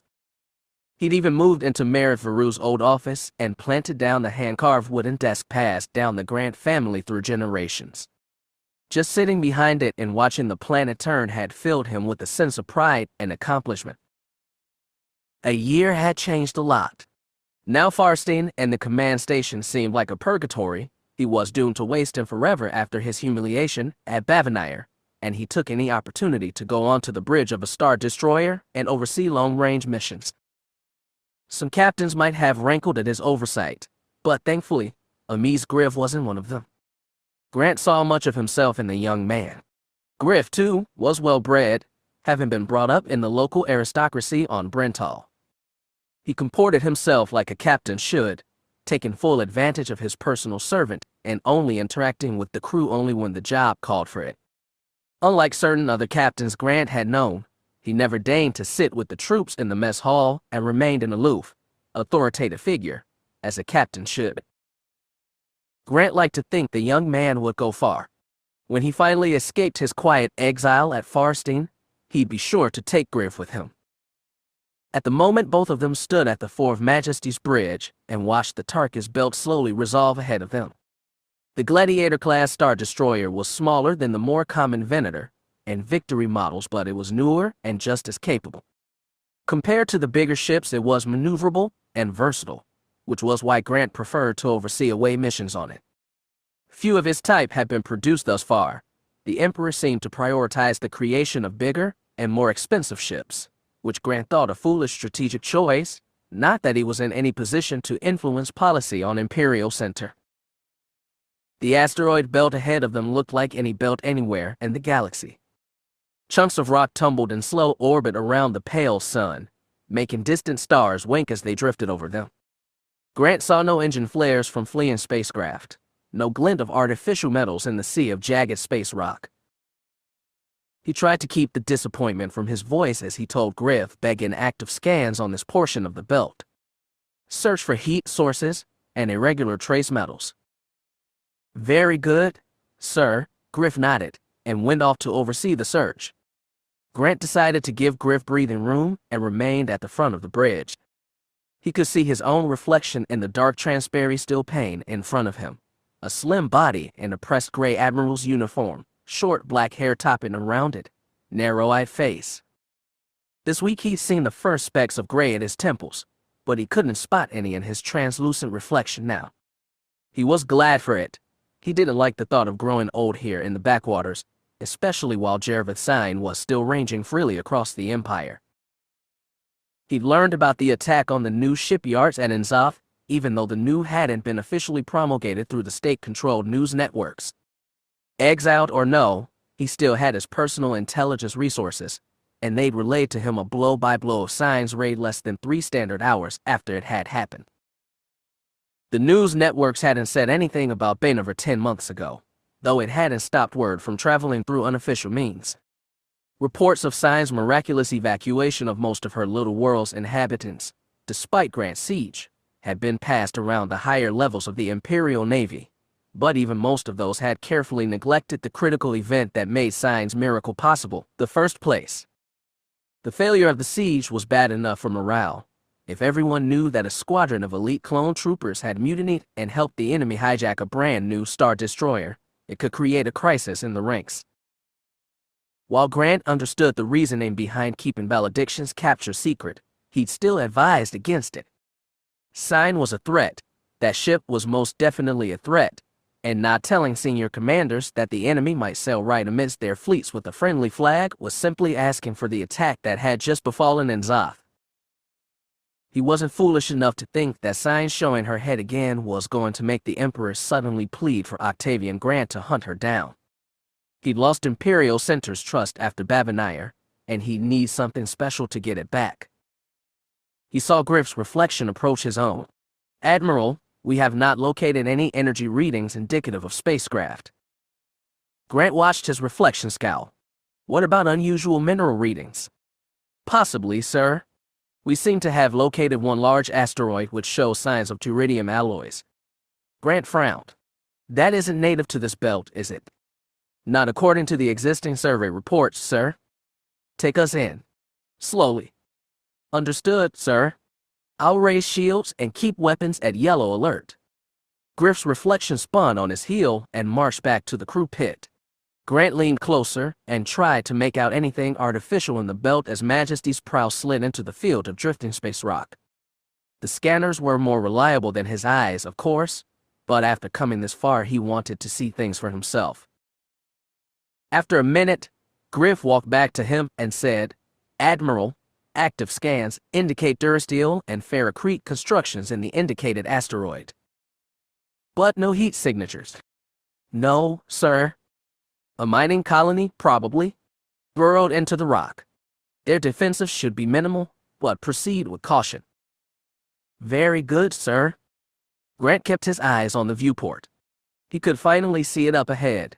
The smooth surfaces of durasteel bunkers reflected the blue-white light of the distant sun as the asteroid slowly rotated in space. "Captain," he said, "hail them?" "Yes, sir." No reply came at first, and Grant wondered if the mining station hadn't been abandoned long ago. That didn't fit with the recent increase of ships through the Tarkus system, however. Telemetry reports on those ships indicated they were flying in and out of this stretch of the belt, but it was entirely possible they had relocated to another portion. If so, it could take days to scour the rocks and find their new base. "Captain," the tactical lieutenant said, "the asteroid has raised particle shields." "No scouring then, good." Grant and Griff converged at the tactical station, where the main hologram displayed the oval-shaped asteroid, the shield raised around it, and flecks of starfighters that were disgorging from hidden hangars and several surrounding rocks. "Guns, target those launching stations and destroy them," Grant said. "Send out a fighter screen." "What kind of ships are they, Lieutenant?" asked Griff. "Different types, sir. I'm reading Z-95s. R-41s, Y-wings. Illegals of some kind, clearly." Griff looked at his admiral.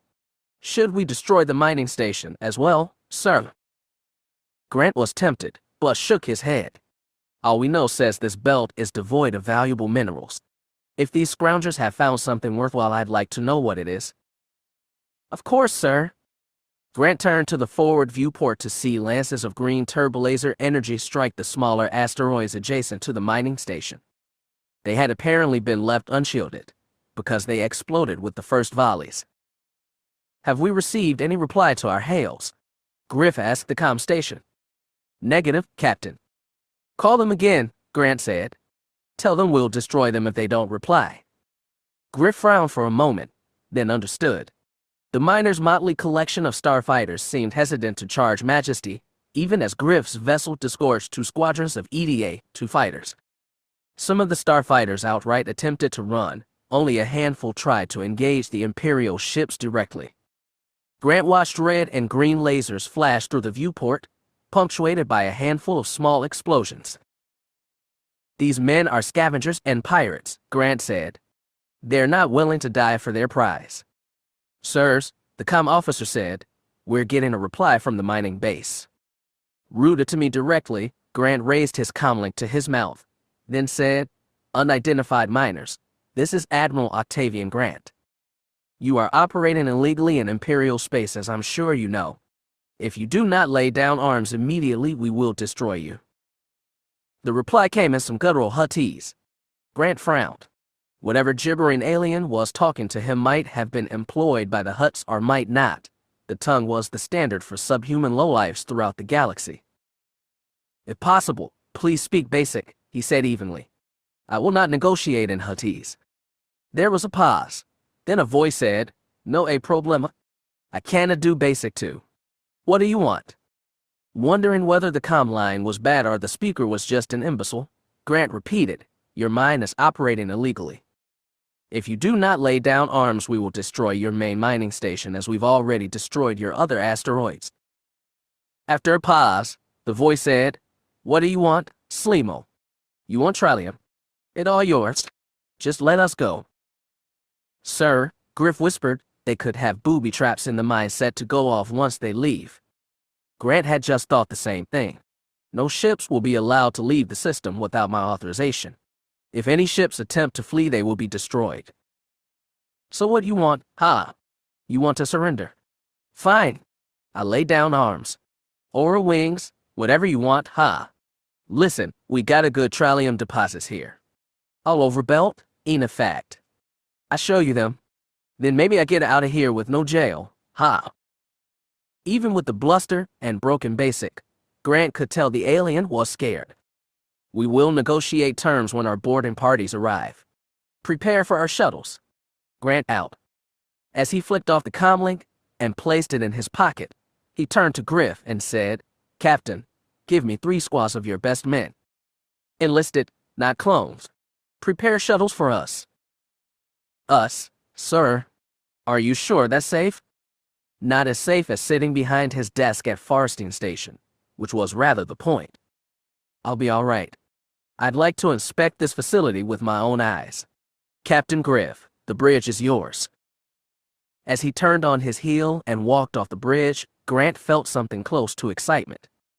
A plan was forming in his head, one that might just get him back where he belonged. Leveler was a fine addition to the fleet assembled in orbit around one of the many old red stars in the Cornash cluster, where the radiation hid them from notice of all but a direct close-range sensor suite. The assault carrier's broad pale hull was a nice match with the larger Valediction and the smaller Celestin fleet carrier Fat Bastard. Standing in contrast to those three was the long, segmented body of the commandeered separatist battleship Freedom Song.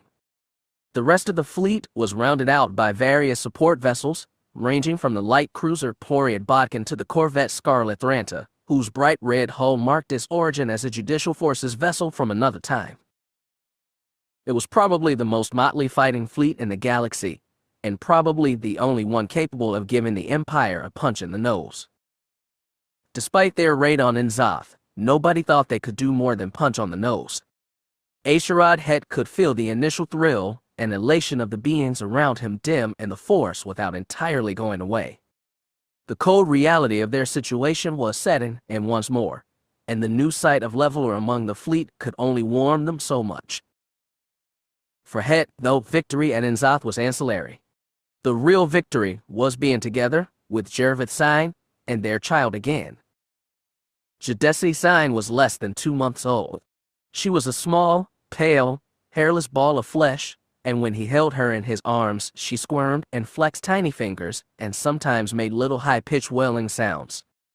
She was probably indistinguishable from any other 2-month-old human baby in the galaxy, but when A'Sharad had looked into her eyes, narrow and dark, like her mother's, he felt like he was staring through a portal into all the things the Jedi had never taught him. He wondered if his father had seen the same thing in his eyes, so long ago, beneath Tatooine's 2 hot suns. The Sharad head of his memory possessed a conviction and vitality that the Jedi of the Temple had not. For most of his career as a knight and later a master, he had struggled alternately with pushing his passions away and tentatively embracing them.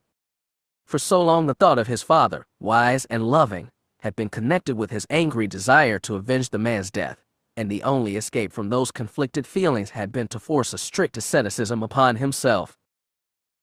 All the while he'd known that he had somehow given up that which had made his father a great man, but when the Clone Wars began, all his personal inner conflicts had been put aside for the sake of survival. Survival was an issue now more than ever, but Jareth Sign had changed everything else. She was not a warm person. She did not go out of her way to charm other people. In her youth, in peacetime, she may have been different, but war and grief had made her cold. In those qualities, A'Sharad Hett had seen some mirror of himself, as she'd seen in him, and for a while he provided her with solace and she'd given him that much, and more.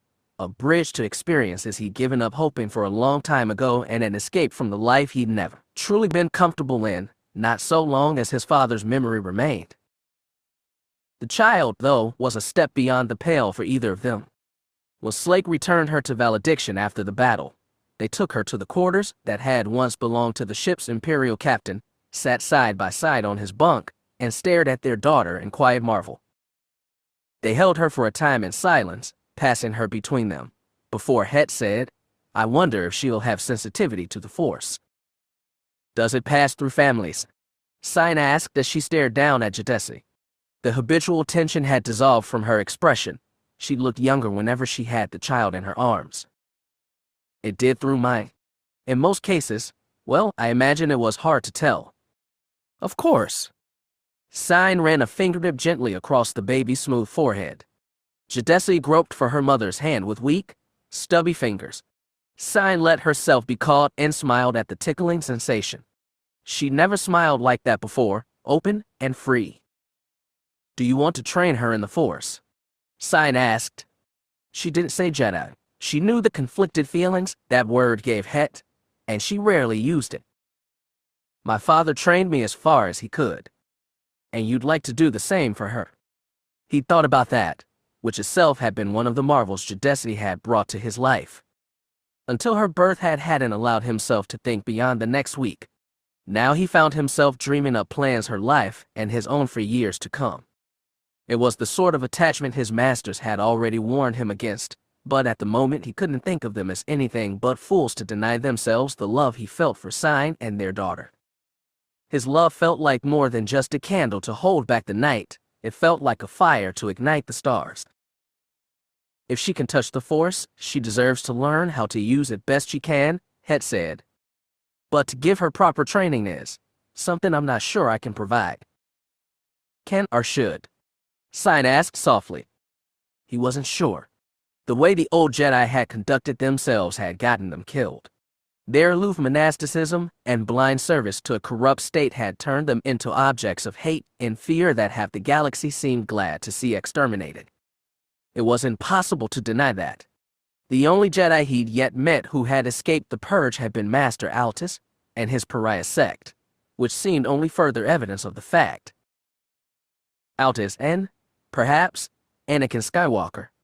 Sometimes, when he looked at Jadesi in his arms or Jareth when she slept and peace softened her face, he totally forgot the vision he'd had when floating through space over Belsavis, his vision of another man floating in space who reminded him so very much of the troubled Jedi Knight he'd known in the Clone Wars. The scowl on that man's face, made of equal parts anger and loss, had seemed a perfect recreation of Anakin's as he told the Jedi Master in a Tuscan face mask what he'd done to the ones who had killed his mother. It was only because Hett knew similar loss and anger that he hadn't reported Anakin's horrible deed to the Jedi Council. At Belsavis he'd been convinced that the man in his vision was a son or some other descendant of Anakin Skywalker. Now a year had passed. It had given him a child but no Force visions, and his conviction about Skywalker had faded to a shadow. Still, sometimes, he wondered if Skywalker wasn't out there still, fighting and loving in a way Kenobi and the other masters had never taught him to. He sometimes wondered how much he had in common with that other troubled Jedi from Tatooine. And yet the life his father had lived, of passion and devotion to a personal cause, had ended in destruction. Likely Anakin's had too. There had to be another way for a Force user to live rightly in a dangerous galaxy. He just couldn't see it. Hett didn't have to explain that to Sign, just like she didn't have to explain her feelings to him. She placed a hand softly on his arm and said, "We'll have plenty of time to figure this out. I promise." She almost sounded confident. Sign was normally too much a realist for optimism, but Jadesi was softening her hard edges. "What do you intend to do with our new prize?" he asked. "I'm not entirely sure," she admitted. "The prize was not the point of that raid, A'Sharad. You wanted to announce our presence to the Empire." "Partially. I also wanted to test our intelligence and make sure those stolen ship identification codes worked. A shame we can't use them anymore." "I'm sure they'll assign new ones to all ships," Hett nodded. "Still, it worked when we needed it." "You sound surprised," she said with a sly smile. "I was skeptical," he admitted. "So was Avid. Yet you pulled it off. The two of you make a fine team." "I suppose," Hett allowed. He got along better with Madrisk than he did with old Volton, who seemed unable to put aside his lifelong suspicion of Force users. "Why did you insist on attacking Enzoth?" "It was a new base, poorly defended. It was also hard to get to and get out of. There's not many routes out of Cornatcht. If Javelin had showed up early, or if they'd had other ships in the next hyperspace corridor, we'd have been wrecked. But they didn't, and our victory is all the more rewarding." He frowned. It wasn't like her to be flippant about death, especially when she was holding their child. Her little smile softened and she said, "A'Sharad, I've had my eye on Enzoth for months. Even when I was busy with other things." She stroked Jadesi's head. The baby gurgled. "All of our intelligence indicates that the Imperials have been quietly building up supplies and ships in the deep core over the past year. They've been having buildups everywhere." "I know, but the deep core is different. It's not near any separatist holdout regions. It's not near anything. I suspect what they're building in the Cornatcht cluster is the tip of something much bigger." Hett frowned. "Like what?" "I do not know, but Slake's been monitoring every channel we've sliced into. The way they redistribute ships and supplies after our attack in the region should be more interesting. We're scheduled to meet with him about it later today." "Are we going over there or is he coming here?" "I believe it is our turn to visit Freedom Song." Hett sighed and reached toward Jadesi. The child fumbled out and grabbed his thumb with 5 fingers. Fair was fair. They made a point to split things as evenly as possible with Slake. It just seemed wrong to leave his daughter again after coming back to her. "It will only be for a short time," Sign reminded him. "I'm sure Sajin will watch over her while we're gone." "I know," he admitted. "It's still hard. Think of her as incentive to come home from work each day." She talked like they were some normal married couple working normal jobs in a normal galaxy. He glanced at her and saw another wry smile. "Believe me," he said, "she's more than enough." Octavian Grant was mildly surprised by how easily the 2 assault shuttles entered the mining base's hangar. He'd been anticipating some kind of ploy on the part of his hosts. Hidden weapon emplacements, armed troops on the hangar deck, maybe some trick with the shields. The shuttles, however, landed without incident, and 3 full squads of armored troops poured down the landing ramps and spread out across the deck. As per orders, the troops made sure the deck was secure. After that, 2 squads began to search the rest of the facility while the last remained in the hangar to guard the shuttles and hold the small party that had been waiting for them. It was only after everything was secure that Grant stepped out of the shuttle. The commandos stood around a small cluster of aliens. Grant spotted 2 Nictus, a Clatuanan, 2 fierce-looking Shustivanan. At the center of the group was 1 green-skinned Toydarian. A truly ugly creature, the Toydarian's bloated gourd-shaped body was held aloft by the noisy flapping of 2 undersized wings. As Grant approached it, watched him with 2 curious, dark little eyes planted on either side of his bulging, trunk-like nose.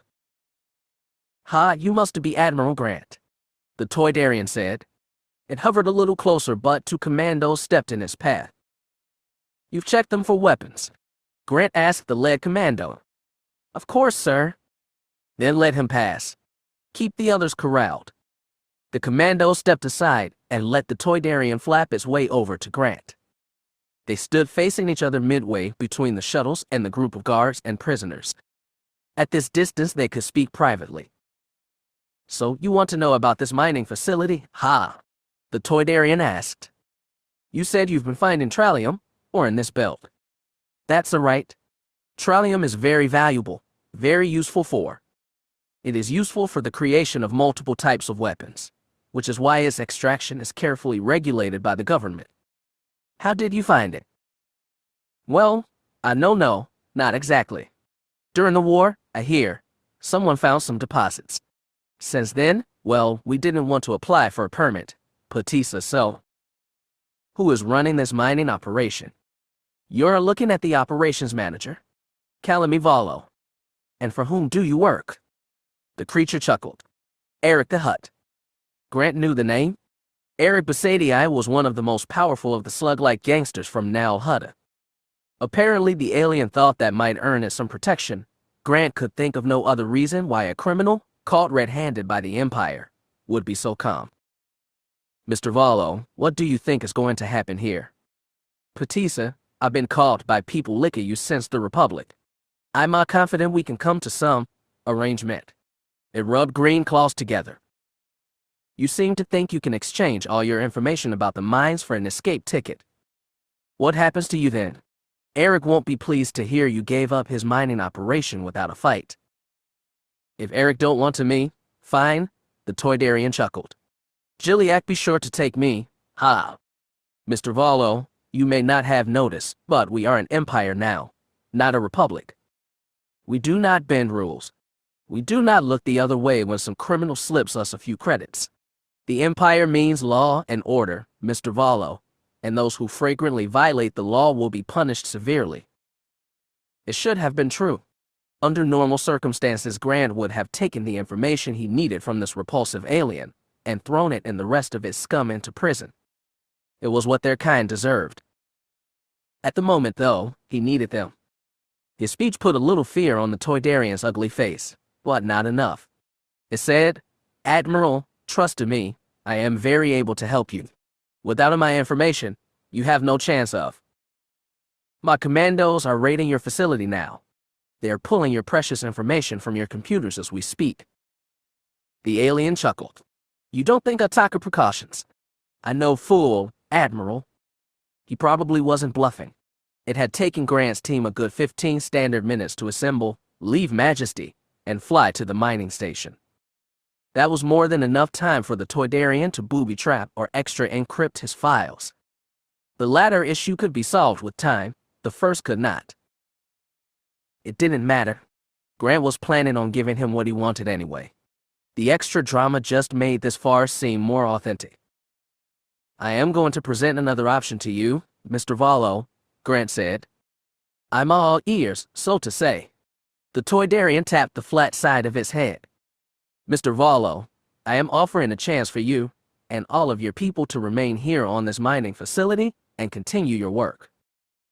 The alien looked confused. What is that, ha? What do you mean? You may keep operating exactly as you have been, only instead of working for Eric the Hutt, you work for me. Am I clear? The Toydarian tilted his head. You mean we work for the Empire? You work for me? The nature of our arrangement, of course, must be kept very quiet. Nonetheless, I assure you I will use my resources to protect you from any reprisals from Eric. Ah, I see now. I see you good, Admiral. His eyes narrowed. I'm glad to see some things haven't changed, how? Grant fought a scowl. What he was doing was a lot of things, all of them bad. He was betraying his uniform, betraying his family's honor, and disgracing the Empire by willingly involving himself with the criminal enterprise. No, it wasn't involvement. It was outright taking one over. With one simple conversation, he'd crossed the line from fleet officer to petty criminal, the kind his ancestors on Fonder had spent generations bringing harsh justice to. But it was his best chance of getting out of exile, and in the face of that, traditional and niggling moral qualms dissolved with frightening ease. He and Valo spent several more minutes talking over the specifics of their arrangement. When they were done, the Toydarian extended one green claw toward Grant. He tried to conceal his distaste and glanced over the alien's wings at the commandos and prisoners, watching them from across the deck. My word is sufficient, he said softly. We're done here, Mr. Valo. Okay? Okay? The Toydarian took his claw away. You keep in touch, ha. That will be no problem. Grant stepped away from the alien and walked back toward his men. After a short, terse conversation with the commando leader, he had his men recalled from searching the facility. With obvious reluctance, the commandos boarded the shuttles with Grant and left the asteroid. When they arrived back on Majesty, Grant commented the bridge and told Captain Griff to leave the system before going to his personal quarters. He was unsurprised when, shortly after the jump to hyperspace, Griff appeared on his doorstep. Because he'd been expecting it, Grant had answers prepared for the young captain's confused questions. He liked Griff, but he wasn't going to tell him the truth, not about this. For now, it would be kept only between him and the Toydarian back on the asteroid. After he'd heard it all, Griff still seemed confused. I don't understand how this alien company could have gotten a contract to mine without us knowing. As I understand it, the contract was made through the civilian oversector government on Erid. Still, sir, they should have informed us. You're right, and when we're back at Farsting, I'm going to have a talk with Moff Tarkin. However, that's nothing for you to concern yourself with, Captain Griff. I understand, sir. I don't mean to overstep my bounds. Grant looked at the captain carefully. Griff was a man who understood the importance of rank, position, and knowing your place, but he also wasn't a fool. Even with Grant's assurance, he knew something was wrong. Grant gave a little sigh and added, I don't know who specifically made this arrangement, Captain, but I assure you I will look into it. Frankly, this doesn't seem above the level to me either. I suspect some mid-level bureaucrat somewhere thought he could cut a deal for his own benefit. It's disgraceful, sir, Griff said. Honest anger crept into his voice. This isn't the Republic anymore. The Empire should be above this kind of corruption. I can't believe it's being tolerated. I completely agree. That's why I'll look into it. I'm glad to hear that, sir. He didn't ask to be kept informed. He still knew his place. After Griff saluted, spun on his heel, and crisply marched out, Grant pulled the Vice Admiral's rank badge off his chest and looked at it. He ran his thumb over his red and blue squares and felt their hard edges. He hoped to get a new one soon. After they got back to Farsting, he would start planning a journey to the core, but that was something Griff didn't have to know. He wouldn't be bringing the good captain with him. Not on that trip, anyway. Zosrider Slake, ex-judicial officer, founder of the Republican Militia Sons and Daughters of Liberty, and captain of Freedom Song, was a big crimson bear of a man. He sat on the opposite side of the small circular table from Hett and Sign, occasionally scratching his shaggy beard and rattling off a summary of the reports he'd given them on datapads. So basically, he said, it looks like most of the ships the imps are sending to recover and resupply to shipyard in Enzoth are coming in from a vector indicating an arrival from Annexus. The thing is, our spies haven't picked up much movement from the home fleet. So what does that mean? Sign asked. Your guess is as good as mine. Slake shrugged. My guess is that they're sending ships from some other base in the deep core, but having them reroute so it looks to everybody else that they're coming from Annexus. They're trying to keep a secret, Hett said. Maybe. Or maybe there's some perfectly logical explanation we haven't picked up on. I'm getting most of our intel from a few old friends from the judicial forces, plus low-ranking imps we've bribed into sharing scraps of info. That's dangerous, Sign said. You can't trust men who can be bought. We don't. They think they're working for Black Sun, the Hutts, or some other lovely slimeball association, not noble and tie-up crusader. I'm not worried about getting played. Where are you getting the money to bribe them? Hett asked. Slake cocked a red eyebrow, like he was asking if they really wanted to know. Hett shook his head. The partnership between Slake and Sign was generally an easy one, especially considering that they fought on opposite sides during the Clone Wars. Each commander had a certain domain, and while they shared planning and information for critical operations like the raid at Enzoth, what was shared or not was ultimately at each commander's digression. He had a feeling the residual Jedi in him wouldn't like where Slake got the money anyway. Slake leaned forward, his heavy shoulders hunched over the table. We've reminded the imps we're still kicking, which means we're going to have to play it more serious now. We're going to need to up our intel game if we want to stay 3 steps ahead of the enemy. You sound like you have something in mind, Sign said. Right you are. Slake smiled. One of my agents in the field has gotten an interesting offer.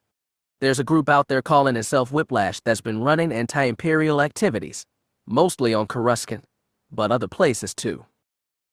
It sounds familiar. Hett tried to recall some of the past intel reports he'd read. They've mostly avoided actual offensive attacks and stuck to sheltering fugitives, moving supplies secretly, that sort of thing. Since they move quietly, they've also been putting together a good intel network. And you want to ally with them? Hett said. Dead on, my friend. We've only talked through encrypted messages so far, but now they want to meet face to face. They were actually the ones who suggested it, which makes me a little edgy, to be honest. You want someone to sense their intentions? Hett asked. A heavy feeling settled in his gut. There was only one place this was going. Frankly, Mr. Hett, if we have anyone who's good for a trip like this, it's you. He glanced at Sign, hoping she had some good reason for him to stay with the fleet, at least a good reason she could give Slake. Instead, she asked, where is this meeting said to take place? Metelos. It wasn't that far, and it wasn't a complete imp nest either. Hett was disappointed. It made the offer harder to refuse. Captain, Hett said, can Madam Sign and I speak alone for a moment? Of course. Slake started to rise, but Hett shook his head and got to his feet. Sign, looking only slightly perturbed, followed him out into the hallway. A'Sharad, she said, please don't make this difficult. He's right. You'd be the best person to sense the envoy's intentions. I just got back to Jadesi. I don't want to leave again. You don't trust me to protect her. She cocked her head. It's not that. You know it. He exhaled. This makes me look selfish, doesn't it? No. She placed a hand on his arm. It makes you look like a good father. Look like. The point is, A'Sharad, I don't think Slake will hold it against you. He didn't particularly care what Slake thought of him, not now. She said, compared to raiding an Imperial shipyard, A'Sharad, this should be easy. I know that. Then you have my full confidence. She popped onto her toes and kissed him once on the cheek. Her hand lingered against his face, tracing his tattoos with her thumb. She asked, what did your father do in these situations, A'Sharad? He did the right thing. It got him killed. Sign nodded. That's why we learn from our fathers, but we don't emulate them. Not in everything. That's the harder part, he said. Not making their mistakes.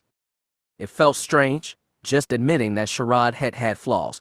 During all those years of ascetic Jedi life, he never openly spoken about his father's failings. Even now, it felt disrespectful. If you want an easy life, you should go back to Tatooine and try moisture farming. He forced a laugh. Too boring. If I go back to Tatooine, I'd rather run around with Tuskens again. Then it's a good thing you have something to come home to. It is. He cupped her hand with his own and gently pulled it down. Come on. We've kept Slake waiting long enough. I'll get back as soon as I can, he said seriously. I never expected anything less. We're in this together. All the way to the end. He bent down, kissed her forehead. She nodded and withdrew her hand from his. For a moment he felt lost without it. Then he followed her back into the conference room. Chapter 6. Back then, we were just trying to hurt the Empire in small ways, because small means were all we had. I'd have never imagined what the Rebel Alliance became. At the time, the fight against the Empire was all from a bunch of different actors with different goals and agendas, and I was frankly too cynical to think that all those actors could somehow pull together to topple something as great and awful as Palpatine's New Order. Well, sometimes it's good being wrong. The next time his Emperor summoned him, it felt like a cold hand upon his brow. That is to say, it felt like the memory of a touch, because no hands touched the face of Darth Vader, and even if they did, he would barely have been able to feel it against the charred, cracked skin that wrapped around his body, just the first layer of armor, That separated him from the fresh air and soft sensations that other beings, even those like Inquisitor Jarek, were capable of feeling. Vader was in the middle of overseeing the construction of an additional wing to the Imperial Palace, meant for the training of his elite 501st Commando unit, when he felt the Emperor's touch. He quickly excused himself and made his way toward the throne room. He could feel waves of relief ripple off the work crew he left behind. He took a speeder from the work site and landed it as close as possible to the throne room. From that landing pad it was still a 20-minute walk, and when he arrived at the anteroom, he was grateful not to find Jarek or anyone else waiting there besides the Emperor's 4 Crimson Guards. Vader reached out with the Force through the heavy doors and announced his presence to the man waiting beyond. He felt no response, but the door slid open. He walked down the red carpet toward the Emperor's throne. The sun was going down over Imperial City, and the myriad skyscrapers were lighting up. A memory brushed Vader's mind, the memory of another life, where a boy from a dusty desert world had first laid eyes on a city never ended, and had been shocked and thrilled and overwhelmed beyond speech. The memory was as gone as quickly as it came. Vader was glad for that. He dropped on one knee in front of his Emperor and said, "Why have you summoned me, my master?" "I have come into some information, Lord Vader," the creature on the throne said. "It seems that there was an incident at Black Sun facility several nights ago. It appears that they were raided and robbed by a human male using a green lightsaber." Vader's thought immediately flashed back to Canterous Station and his last confrontation with Jax Pavan. He was surprised that the young Jedi had fled back to Coruscant, of all the places in the galaxy. That was assuming, of course, that the Jedi who raided Black Sun was Jax Pavan. "How did you learn this, my lord?" "The information was provided to me by a young Black Sun lieutenant called Zizzer." Vader was unfamiliar with the name. "Is this the same Vigo who was robbed?" "No. It seems that was a different man." He could hear the brittle smile on the Emperor's face. Black Sun's creativity in dealing with failures was rumored to surpass the Emperor's own. "I will investigate, my lord." "See that you do. And, Lord Vader, I recommend you look deeply into this Jedi's associates." Vader lifted his head slightly to look at the figure nearly buried in black robes. "My lord, do you believe this Jedi is Jax Pavan?" "Do you, my Lord Vader?" He didn't know. He tried to reach out with the Force toward some hint of his fate. He had encountered Pavan 3 times already, and each time failed to destroy the young Jedi who barely had time to complete his training. This young Jedi had once been a friend to Anakin Skywalker, or as close to a friend as Anakin had allowed. As time went on, and he failed again and again to bring Pavan down, that old friendship had loomed more and more in his thoughts. What had begun as memories of a dead man had moved even to his dreams, taunting him with their stunning immediacy. But when he asked the Force if Pavan was still on Coruscant again, he felt no reply. "I will determine the identity of this Jedi Master." "I am sure you will, Lord Vader. And if you can use this Jedi to draw out any allies he may still have in Coruscant's resistance cells, so much the better." He dipped his head forward again in a bow. "I will eliminate all traces of Whiplash and their allies on Imperial Center, my lord." "You have my full trust." Like everything Darth Sidious said, there was a hint of mocking to it. "Is there anything else, my lord?" "No. You may go now." Vader rose to his feet, but before turning to leave he asked, "Master, what is the status of the Jedi Masters being transported to Prakith?" "Their vessel has been proceeding carefully into the core. Lord Jarek tells me they will be arriving within 2 days." He wanted to ask who would be handling the prisoners when they arrived, but he did not want to seem cloying or needy before his Emperor. In the end, that was all the information he needed anyway. He bowed one last time, then turned and walked quickly down the red carpet, away from the throne and the falling night. If he was going to prove his worth to the Emperor by eliminating Jax Pavan and his Whiplash organization, he was going to need assistance, the kind that High Inquisitor Jarek had wisely cultivated, the kind that was capable, loyal, and totally under his. He had an idea of where to start. He made his way as quickly as he could to the Inquisitor's training grounds, deep in the belly of the palace. When ranking the Secret sector's nightlife establishments for respectability, safety, and quality of service, the raunchy Mynock was at the bottom of every list. Even ISB agents masquerading as low-lives, or Imperial Senatorial aides, would think twice about stepping through his doors. That was why it had jumped to the front of Pole House list of where to meet Senator Bell Iblis, or to spring an ISB trap, whatever it turned out to be. If a little danger was enough to scare away the senator, well, he wasn't half as serious about opposing the Emperor as he claimed. If he was being set up to meet an ISB agent, it wouldn't be hard to make sure that agent never reported back to his superiors. Pole House settled down at the booth he told Medano he'd be in and ordered a drink. He nursed it, very slowly, and watched with vague interest as a trio of Zeltran women took to the stage on the far side of the room. They started their dance with barely any clothes on and were wearing none at all when his client stepped into the room. The man was tall and broad-shouldered, with face and upper body hidden within the folds of a black cloak, but House could tell he was human. The man made a straight line toward House's booth. House reached under the table and triggered the bug detector in his pocket. Then, hand still hidden, he shifted to the Zerka holdout blaster tied to his left thigh. He carefully slid the blaster out of its holster and, without looking at it, flicked the safety off. The man sat down at his booth. He didn't take off his hood or even tilt his head back to let House get a look at his face. The bug detector wasn't going off, though, which was a good sign. Do you always walk up the strangers' tables and sit down without asking? House asked evenly. When they request my company, I do. Who requested you? I've never met you. You've met a mutual friend. The voice was deep, slightly gravelly.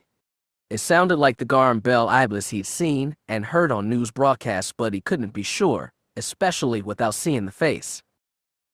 Did you bring her, or did you come alone? She's watching my back? Good. Then we're both covered, House lied. He hadn't trusted his police officers, even before Drush turned out to be a spy, and he hadn't wanted to bring anyone in whiplashing on this, not yet. If this man really was Senator Bell Iblis, this was the most important and dangerous meeting in the organization's history. For the safety of Jax, Shield, and others, he was going to play this close to his chest. He asked, how can I be sure you are who your associate said you are? Because I give you my word.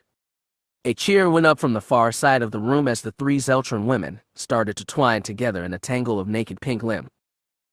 Pointedly ignoring them, House said, you might want to look around. A man's word isn't worth much in a place like this.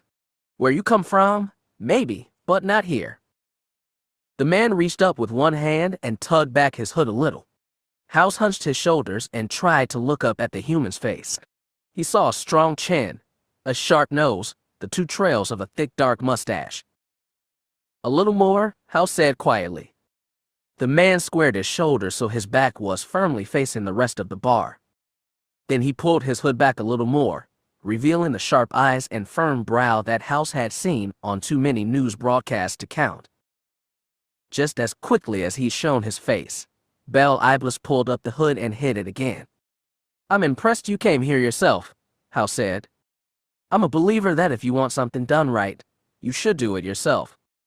Also, besides Cena, there's no one in my office I trust to handle this meeting. Does anyone else know you're here? Anyone in the Senate? He ran his mind over the list of pro-Republic senators still free, Bail Organa, Mon Mothma. No one, Bell Iblis said firmly. Let's keep it that way for now. Agreed. Well, Senator, you've got me here. What did you go to all this length to discuss?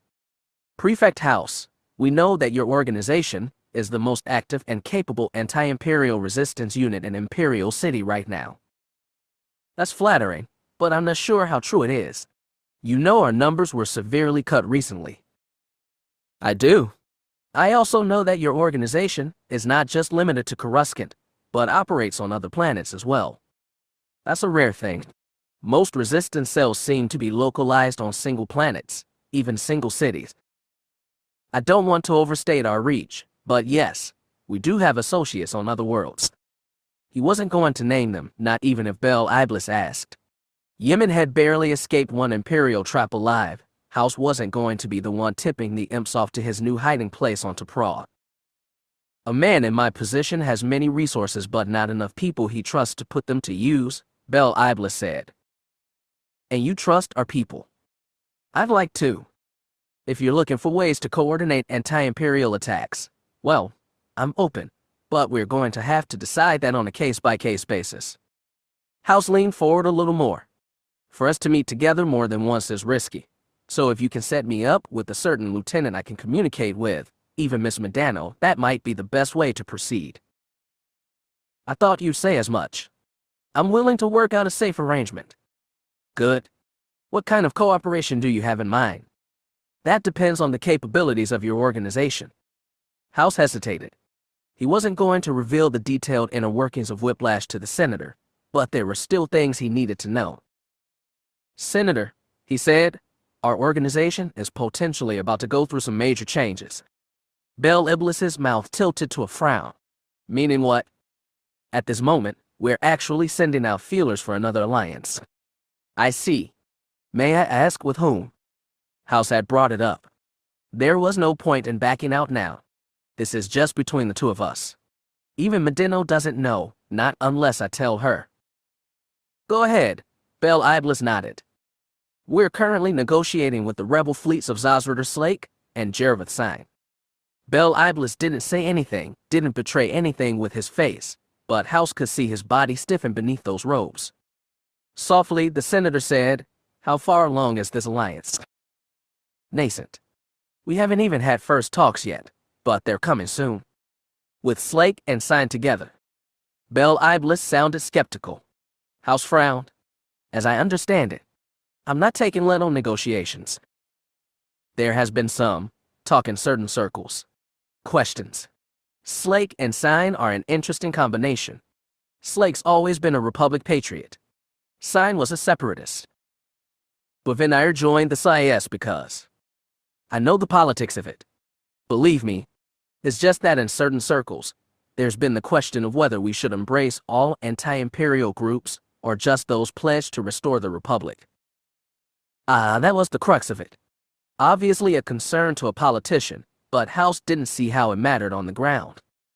It might be an issue in the future, but right now those fighting the Empire wouldn't afford to split themselves into smaller factions. He said, Slake and Sign have put together the most successful anti-imperial naval force in the galaxy. The HoloNet tries to bury stories of Bevenire and their new hit in the Cornash cluster, but people know. Those two, they're giving beings all over the galaxy hope. Probably more than me. Are you, Senator? No offense. None taken. Bel Iblis said evenly. Senator, I say that if you can make that alliance work in the short term, then worry about the long term later.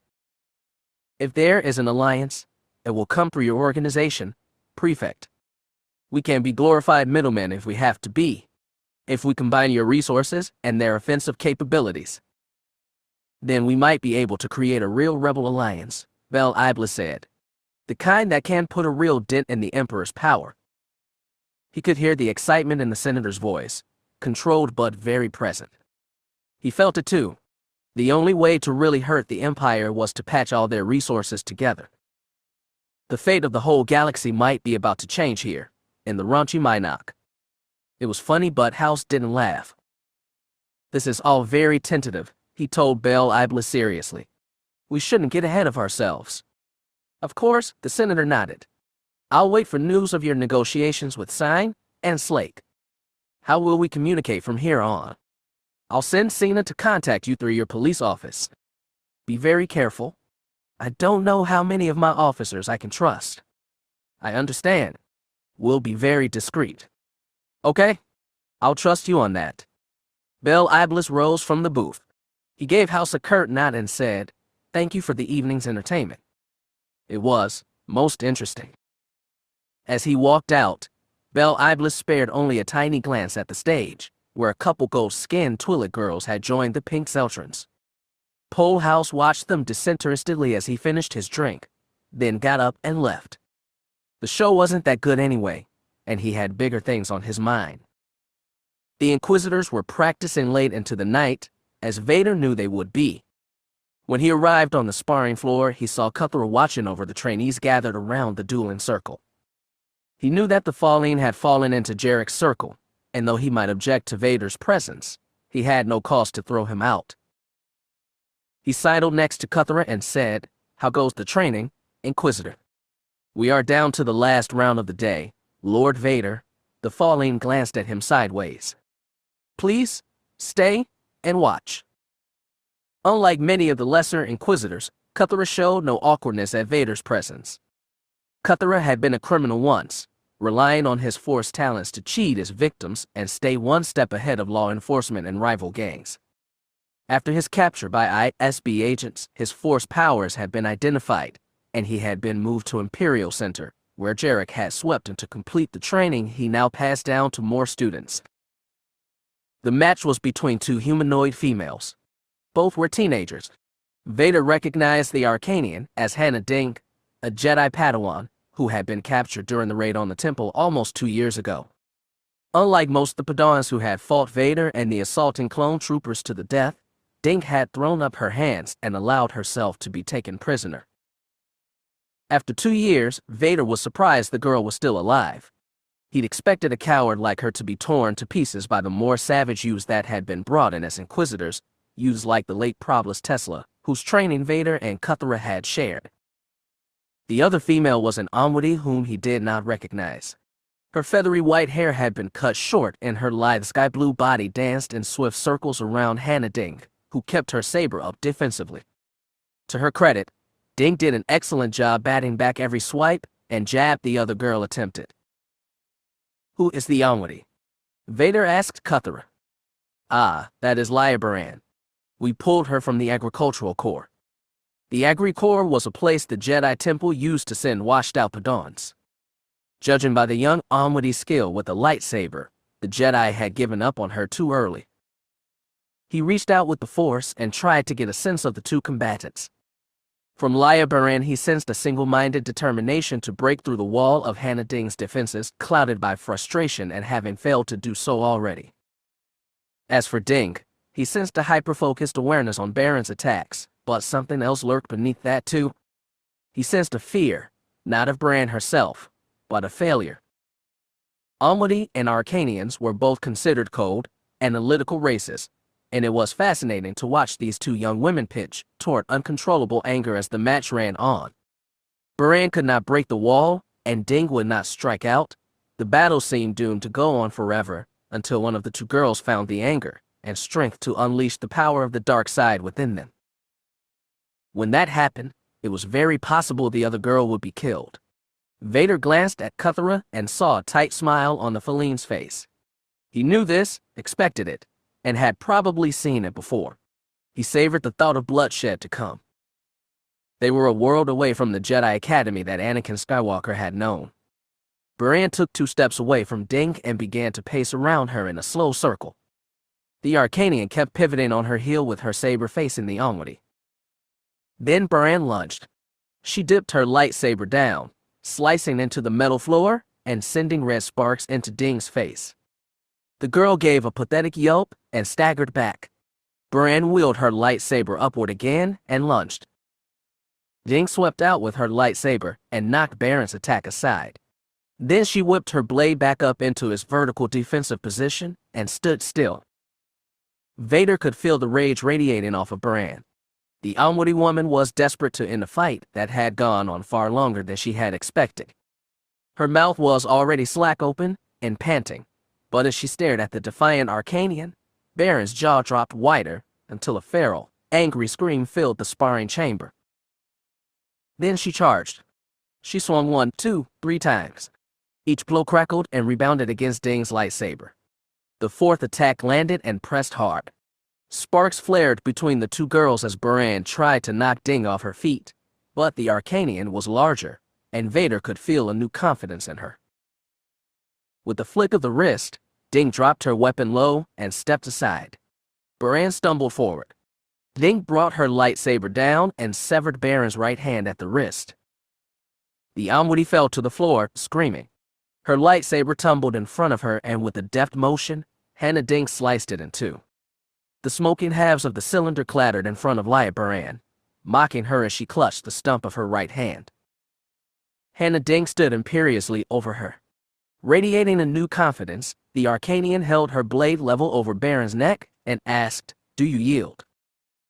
Vader glanced at Cuthera. The bloodlust was gone from his face. This was not the outcome he'd been expecting or hoping for. He wondered if Cuthera, or Jarek himself, hadn't already laid claim to A'Sharad's future. "Do you yield?" Hannah Dink repeated. "I yield." Baron's voice cracked with pain and shame. Hannah Dink lowered her lightsaber but did not shut it off. She looked toward Cuthera but froze for a moment. She clearly had been so involved in the fight that she hadn't noticed the Dark Lord's arrival. She recovered quickly and said, "Master Cuthera, Lord Vader, the match is finished. I am the victor." "So you are," Cuthera agreed. He clapped his hands and said, "Summon the medical droids and get Miss Baran to the infirmary. Miss Dink, come here." Hannah Dink finally shut off her lightsaber and clipped it to her belt. She walked past A'Sharad's crouched form without looking back. When she reached Vader and Cuthera, she dropped to one knee and lowered her head. "You've done very well, Miss Dink," Cuthera said. He'd recovered from his shock and sounded quite pleased. "You are to be commended for waiting out Miss Baron's attacks until she became vulnerable." "Thank you, Master." Vader looked at Cuthera. "What is her reward to be for winning the match?" "The respect of her fellow Inquisitors, of course." Cuthera gave a needle-toothed smile. It didn't sound like a grand reward to Vader, but he could feel the pride and gratitude radiating from the girl at his feet. Behind her, the medical droids were arriving to gather Baron's huddled form. The unwitty girl had been knocked from grace and outright humiliated, and the other Inquisitor trainees would pick on her next. He didn't feel pity for her. She had grown overconfident and allowed her judgment to fail her. When he looked back down at Hannah Dink, he understood her better.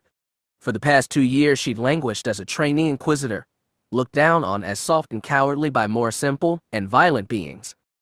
She'd kept striving only because of her all-consuming need to prove herself in the eyes of others, and now she'd finally done it. He sensed the potential for strength in this girl, and the potential for crippling weakness. In another life, he'd known both, and from the same sources. Much depended on what happened to her next. "You may rise, Hannah Dink," he said. The Arcanian girl got to her feet. Her pale gold eye settled on the black surface of Vader's mask, and didn't flinch. "I will be taking charge of your training from now on," he told her. He felt Cuthera's surprise, but the Falleen didn't dare interject. "It is a great honor, Lord Vader," she said. "It is that. I am giving you your most important opportunity to prove yourself. You will not get another." The thrill of victory was still with her. She didn't flinch. "I looked forward to it, Lord Vader." "Good. Rest yourself tonight, Hannah Dink. Tomorrow the new stage of your training begins." "Yes, Lord Vader." Before Dink could say any more, before Cuthera could interject into the surprising proceedings, Vader turned and marched out of the room, trailing his black cloak behind him. The entertainment Pole House attended after the raunchy Minot was of a very different kind. To be honest, it wasn't much to his taste either. He was too literal-minded for poetry readings, but at least the tap cave where the readings were being held was quiet and cozy instead of loud and crass. It was a nice change from the evening's earlier meeting. House sat in the back of the gallery, sipping away at a cup of a Chandrillin tea that did a good job of clearing his senses after that drink at the raunchy Minot. He listened and tried to even comprehend the first set of readings by a human male who wore a flat brown cap to cover his bald spot. Next was a little blue Mosti who chirped off some mathematical proof that apparently also doubled as poetry. That one went even further over House head than usual. Then Shilmafine went on stage. The Togruta woman wore a shimmering blue dress that contrasted nicely with the white and deep red of her skin, and Pole House tried his best to make sense of her poems. As a police prefect, he understood that poetry, and art in general, was tricky business under the new order. The Empire was promoting its own version of high art and culture while at the same time monitoring art made by private citizens and censoring expressions deemed unsupportive of patriotism, unity, and morality. Most of that was done by government organizations specifically devoted to propaganda and censorship, which Penthouse is glad for. Policing the secret district would be tough enough without having to haul in beings for having the wrong music in their collection, art on their walls. As he glanced around the cafe's clientele, House didn't see anyone he flagged as a spy for Commoner or ISB, but you could never be too sure. Everyone looked on edge, and he caught a few beings sending suspicious glances his way. In fairness to them, he didn't really look like the typical poetry reading audience. As for Shield, she'd just read her work. Despite being part of Whiplash, her actual poems had never been explicitly political. They were, rather, very deep and personal, and involved a lot of precise, borderline neurotic self-analysis that House normally tried to avoid. However, like a lot of self-professed non-political artists, the extreme nature of recent changes sometimes forced her private views into public. Tonight a lot of the audience seemed anxiously waiting for some kind of slip, some kind of admission of Shield's private burning hatred for the Empire, and her cries of revolt. The whole thing seemed little distasteful for House. It was as if all these cafe-dwelling poetry-reading artisan types were waiting for someone else to say out loud what they were afraid to say themselves, so they could live a little petty rebellion through the poet without putting themselves at risk. That night she'll let them down. She didn't make any veiled comments about the menace of Imperial oppression, at least none House picked up on. When she was done, she bowed to the dutiful, slightly disappointed applause, and stepped off the stage. After Shield came some Mon Calamari female who started reciting, in a mix of verse and song, what she claimed was a modern reinterpretation of one of her people's most cherished legends. Penthouse had heard of Mon Cal opera, which meant that, in theory, that race was capable of beautiful singing, but the current performer wasn't doing much to convince him. Thankfully, he only had to listen to the first minute before Shield tapped him on the shoulder. She leaned in close, smiled, and said, "Want to take a stroll?" Gladly, he breathed, and they went out into the night. Coruscant's climate control system just had allowed one of his rare, precisely timed rainfalls that evening, and though the water had stopped falling, the air was thick and damp and walkways still shone with water. House and Shield even had to step over a few puddles as they mingled with the pedestrians. "Well, Pole, what did you think of the readings tonight?" she asked conversationally. "You know I don't do poetry. Then you just came by to see me. I'm touched." She said it coyly, but he wondered how honest she was. Increasingly, Shield had become one of the only people in his life whom he could trust. More than that, she had a poet's vivacity that rang in great and necessary contrast to his dour prefect's persona. And for a Togruta, she was rather pretty. He said, "Pavan should be having his meeting soon." "I know," Shield nodded. She hooked one arm around House and moved a little closer. "What happens if it's successful?" Then we set up a way for them to meet Yemen. He hadn't told her about meeting Bel Iblis.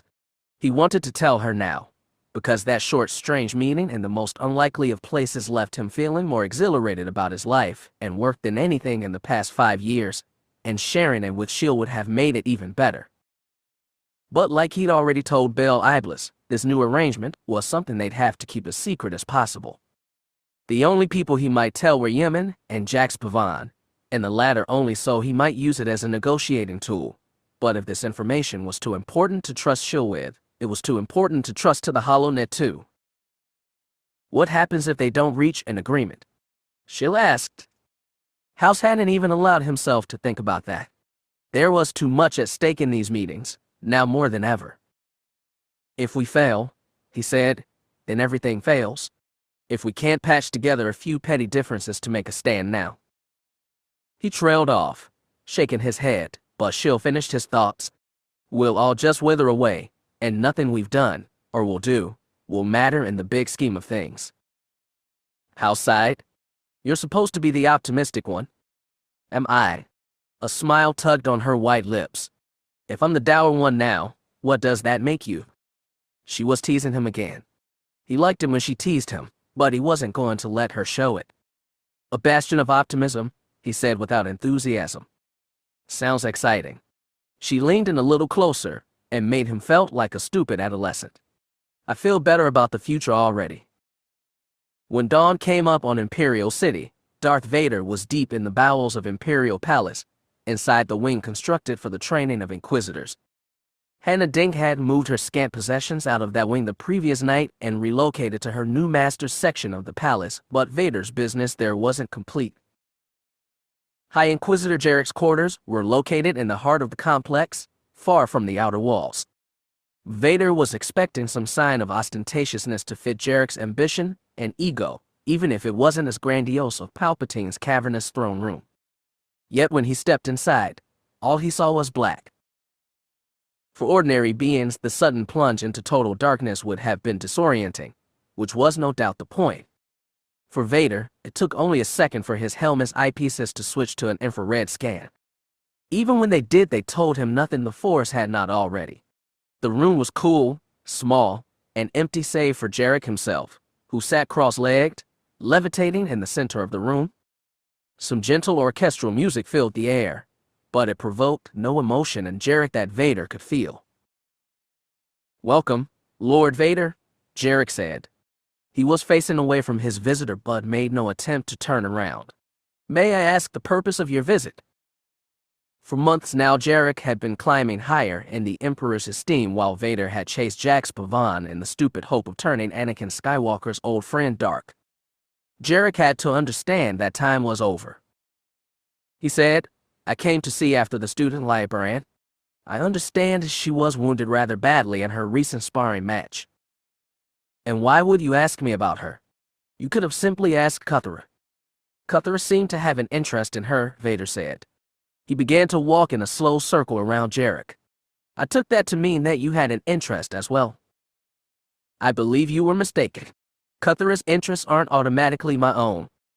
Vader passed in front of the man's face. Jarek hid himself well in the Force, and Vader couldn't tell if he was telling the truth, or if he was lying to hide his embarrassment at his protege's failure. "Perhaps you have heard that I've taken her combatant under my wing." "Yes," Jarek allowed. "Cuthera did explain that to me." Vader thought he heard just a bit of annoyance in that voice. He said, "I have decided to become more involved in the operations on the Inquisitorius and the training of new members. I believe they will become a major force in the creation of our new empire." "I quite agree, Lord Vader. I've told the Emperor so many times." Darth Sidious was no fool. He knew Jarek's interest lay only in building a power base. As he continued his slow circle, Vader wondered what Jarek had been like before his turn to the dark. He wondered if he'd been as powerful a master as Kenobi or Altus or even Windu. He wondered, too, how much Jarek knew of him. The man was resourceful as well as curious, and he surely have used his many contacts to try and ferret out the identity of the Emperor's most prized enforcer. "I believe my new apprentice shows great promise," he said. "She is one of the few in the Inquisitorius who has had true Jedi training." "She was a Padawan," Jarek said dismissively. "Yet she was still trained. Would you agree that none serve the dark side so well as fallen Jedi? There does seem to be a certain proclivity. What do you believe your old master would say to you now, Lord Jarek?" There was a pause. Jarek's teacher, the old archivist Jocasta, had been killed by Vader himself during the attack on the Jedi Temple. Eventually, he said, "It doesn't matter. Every student learns in order to surpass his teacher. That's what I have done." "And the apprentices whom you teach?" There was a chuckle in the dark. "I train them, Lord Vader. That is not quite the same as teaching." Jarek was like Darth Sidious in his ability to callously use other beings. Wondering if there was anything left of the Jedi he'd once been, Vader asked, "Did you merely train Amisa Darius?" "I understand she was your Jedi apprentice for many years." "Darius was just the first of many. Is that why you've arranged for a clone of her to be grown?" He shone his hand, revealed just a little of the intelligence he secretly gathered. Let Jarek go to the Emperor about it if he wanted to. Darth Sidious would probably be pleased at Vader's initiative. Jarek said, "That was the Emperor's idea. He wanted to experiment with cloning for sensitive bodies. There is a history of madness in cloned Jedi. As I said, it will be an experiment. Despite his efforts, Vader couldn't pierce the hard shell Jarek had erected around himself in the Force. He didn't know if Jarek still had any attachment to Jocasta Nu Armisa Dares, or if he'd burned everything away to make himself a more perfect servant of the dark.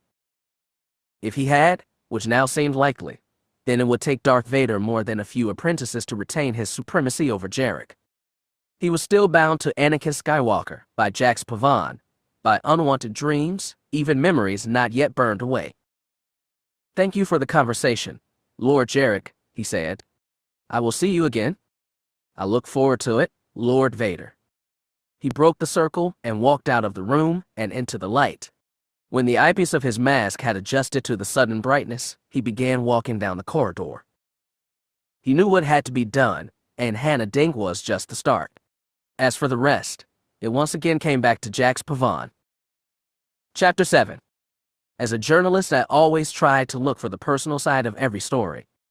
I tried to find interesting individuals and write about them as individuals instead of actors in some big drama, political drama, social drama, whatever. By the time the Empire rolled around, I wasn't a journalist anymore, and to be honest, I think I stopped thinking about individual actors too. When I started fighting Palpatine, I forgot that even in his empire, there were still some decent beings who were simply trying to do what they thought was right. Jan Dodonna was genuinely surprised by how quickly men and supplies arrived at N'Zoth. The post-battle recovery and subsequent reconstruction of the shipyards appeared to be the Emperor's top priority. It seemed like half the construction crews from Annexes had been sent his way. It took some of the sting off the battle itself, but only some. In the end, they'd lost 3 capital ships, including the stolen Leveler, as well as 2 complete pylons extending from the station hub, and nearly 5,000 servicemen. The enemy had gotten away without a single casualty, and Sign's current location was unknown. No matter what, the shame would be with Dodonna for a long time.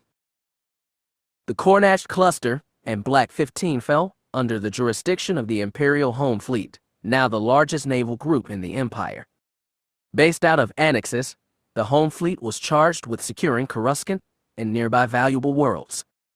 For the moment, that also included the Empire's nascent presence in the deep core, which meant that the man Jan Dodonna had to answer to in his shame, the man who was providing him with so many capable repair crews, was Admiral Terranald Screed.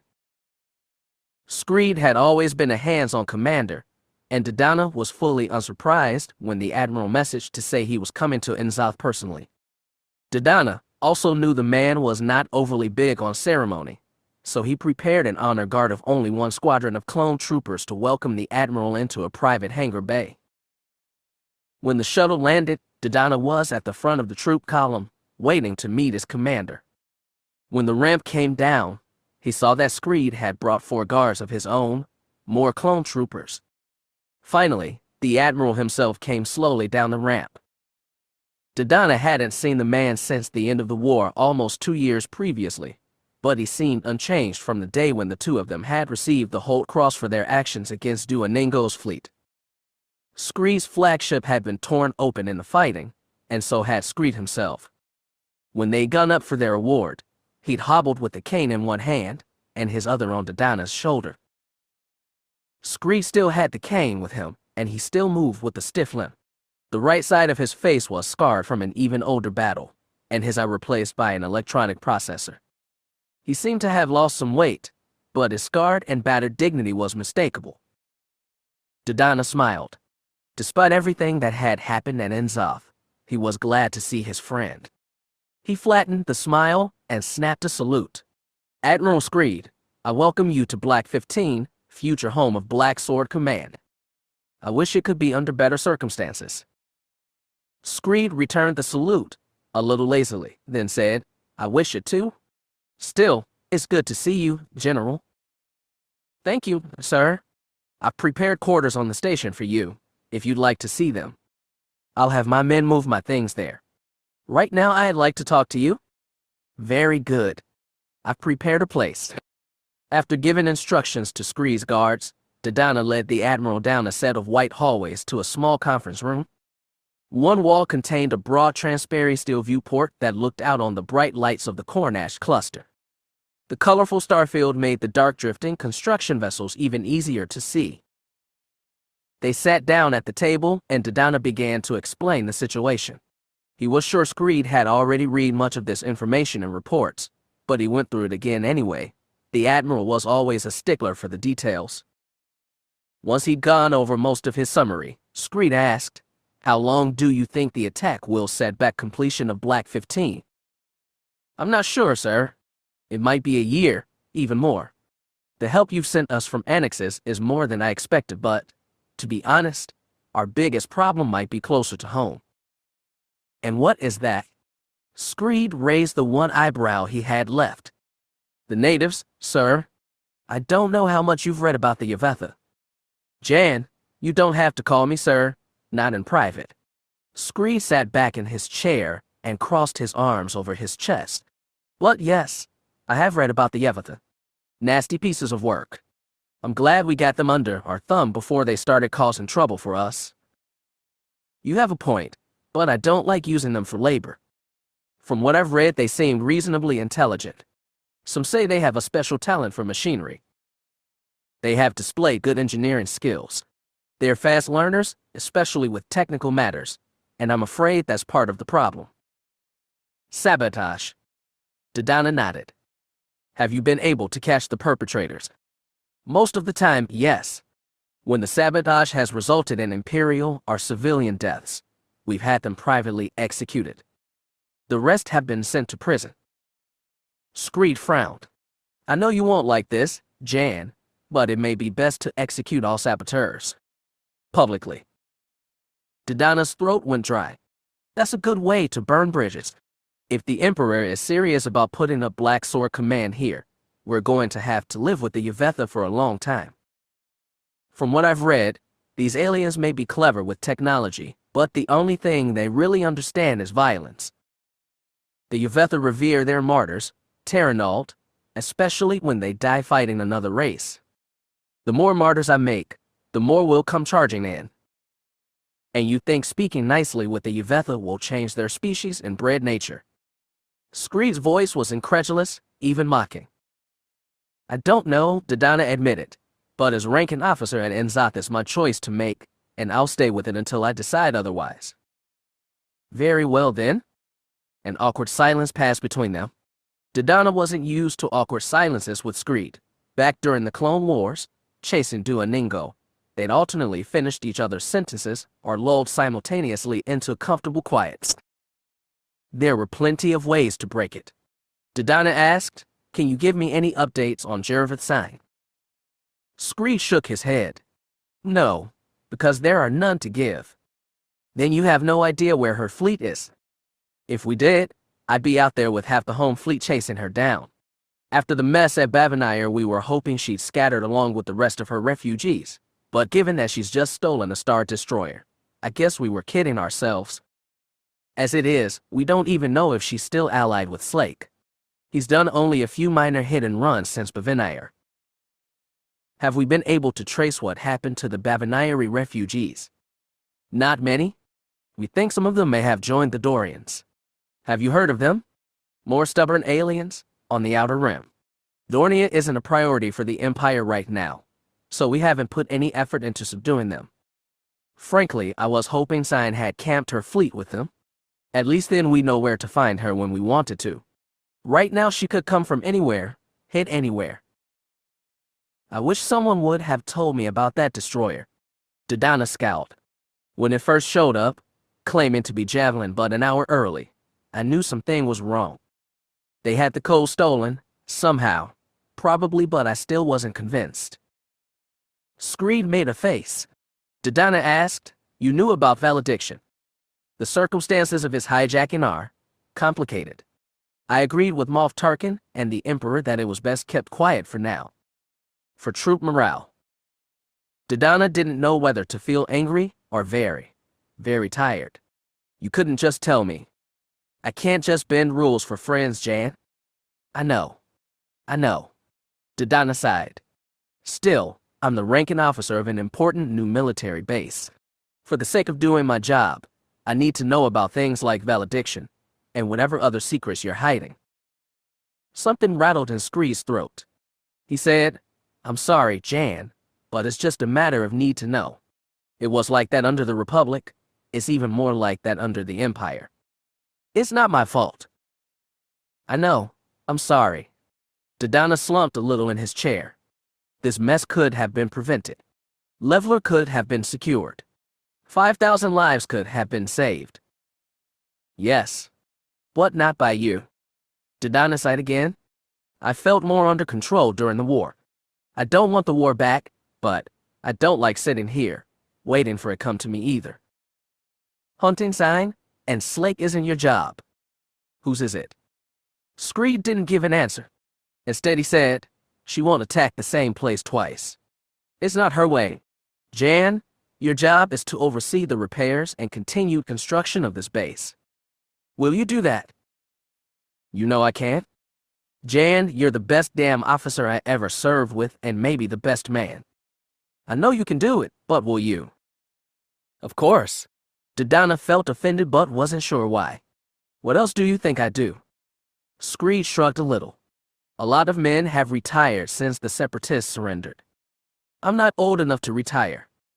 No, but you're not young either. Neither of us are. Personally, I wouldn't blame you if you wanted to lay down your badge and find a pretty woman before you really do get old. Dodonna chuckled once. I guess that option isn't completely unattractive. Have you been tempted? Tempted by what? Scree scrunched his scarred face and rapped one fist against his stomach. Knuckles rattled against the metal plates that held his body together. No woman's going to bunk with me unless I pay her good money first, Jan. Lucky for me the new rank came with the pay raise. Dodonna looked down, embarrassed and a little ashamed of his own good luck. So you're in it for the long haul, then. A career officer. It's all I ever wanted to be. Scree kept smiling, but the bitterness didn't go away. The awkward silence returned. Dodonna's mind thrashed around for something to say. Captain Nam's here. He's still commanding Starwind. Saved us from taking even more damage from Sign 2. Is that the fact? Scree said evenly. Yes. I put in a notice for him. I hope he gets a task force of his own one day. He certainly deserves it. It's possible. Without the war, advancement doesn't come as quickly as it used to. True, Dodonna admitted, then added with a smile, it's a good thing we got our big promotions in already, isn't it? Yes, Scree smiled back. Instead of bitter, it seemed a little sad. I was wondering if you'd like for Captain Nam to join us for dinner tonight. My personal quarters and kitchen are undamaged. It's all right, Jan. The trip from Annexes was tiring. I'll be retiring early tonight. I see. Dodonna fought a frown. Screed was not an old man, but the damage he'd taken in multiple battles had taken a toll on him physically and mentally. They'd been apart for so long that Dodonna had forgotten that simple fact about his friend. Well, he said, if you'd like, I can show you to your quarters. I promise they'll be quite comfortable. I'm sure they will be. Thank you, Jan. Scree put both hands on the table, pushed himself upward. Dodonna fought the urge to help him up. When he was stable, Scree looked to him and said, please, lead the way. Chapter 8. My life with Jax Pavan and his gang took me on a lot of weird twists and introduced me to a lot of people I'd have never expected to meet. Still, when we left home sweet Coruscant to meet with the envoy, I had no idea what kind of new twists it would take me down or the kind of people whose stories I was about to get sucked into. I've been to a lot of uncanny corners of the galaxy, but I'd never once been to Metellus. There'd never been a reason to go. Everybody said it was an overcrowded, polluted, poverty-ridden dump. Now, being a journalist, well, ex-journalist by that point, I always tried to keep an open mind when going to new places and seeing new people. I braced myself to be pleasantly surprised. I wasn't. Metellus is a dump. We landed Larenth in one of the honeycombs of a massive hangar complex on the south edge of the capital city, though like Coruscant, the actual urban space just sprawled on and on and on.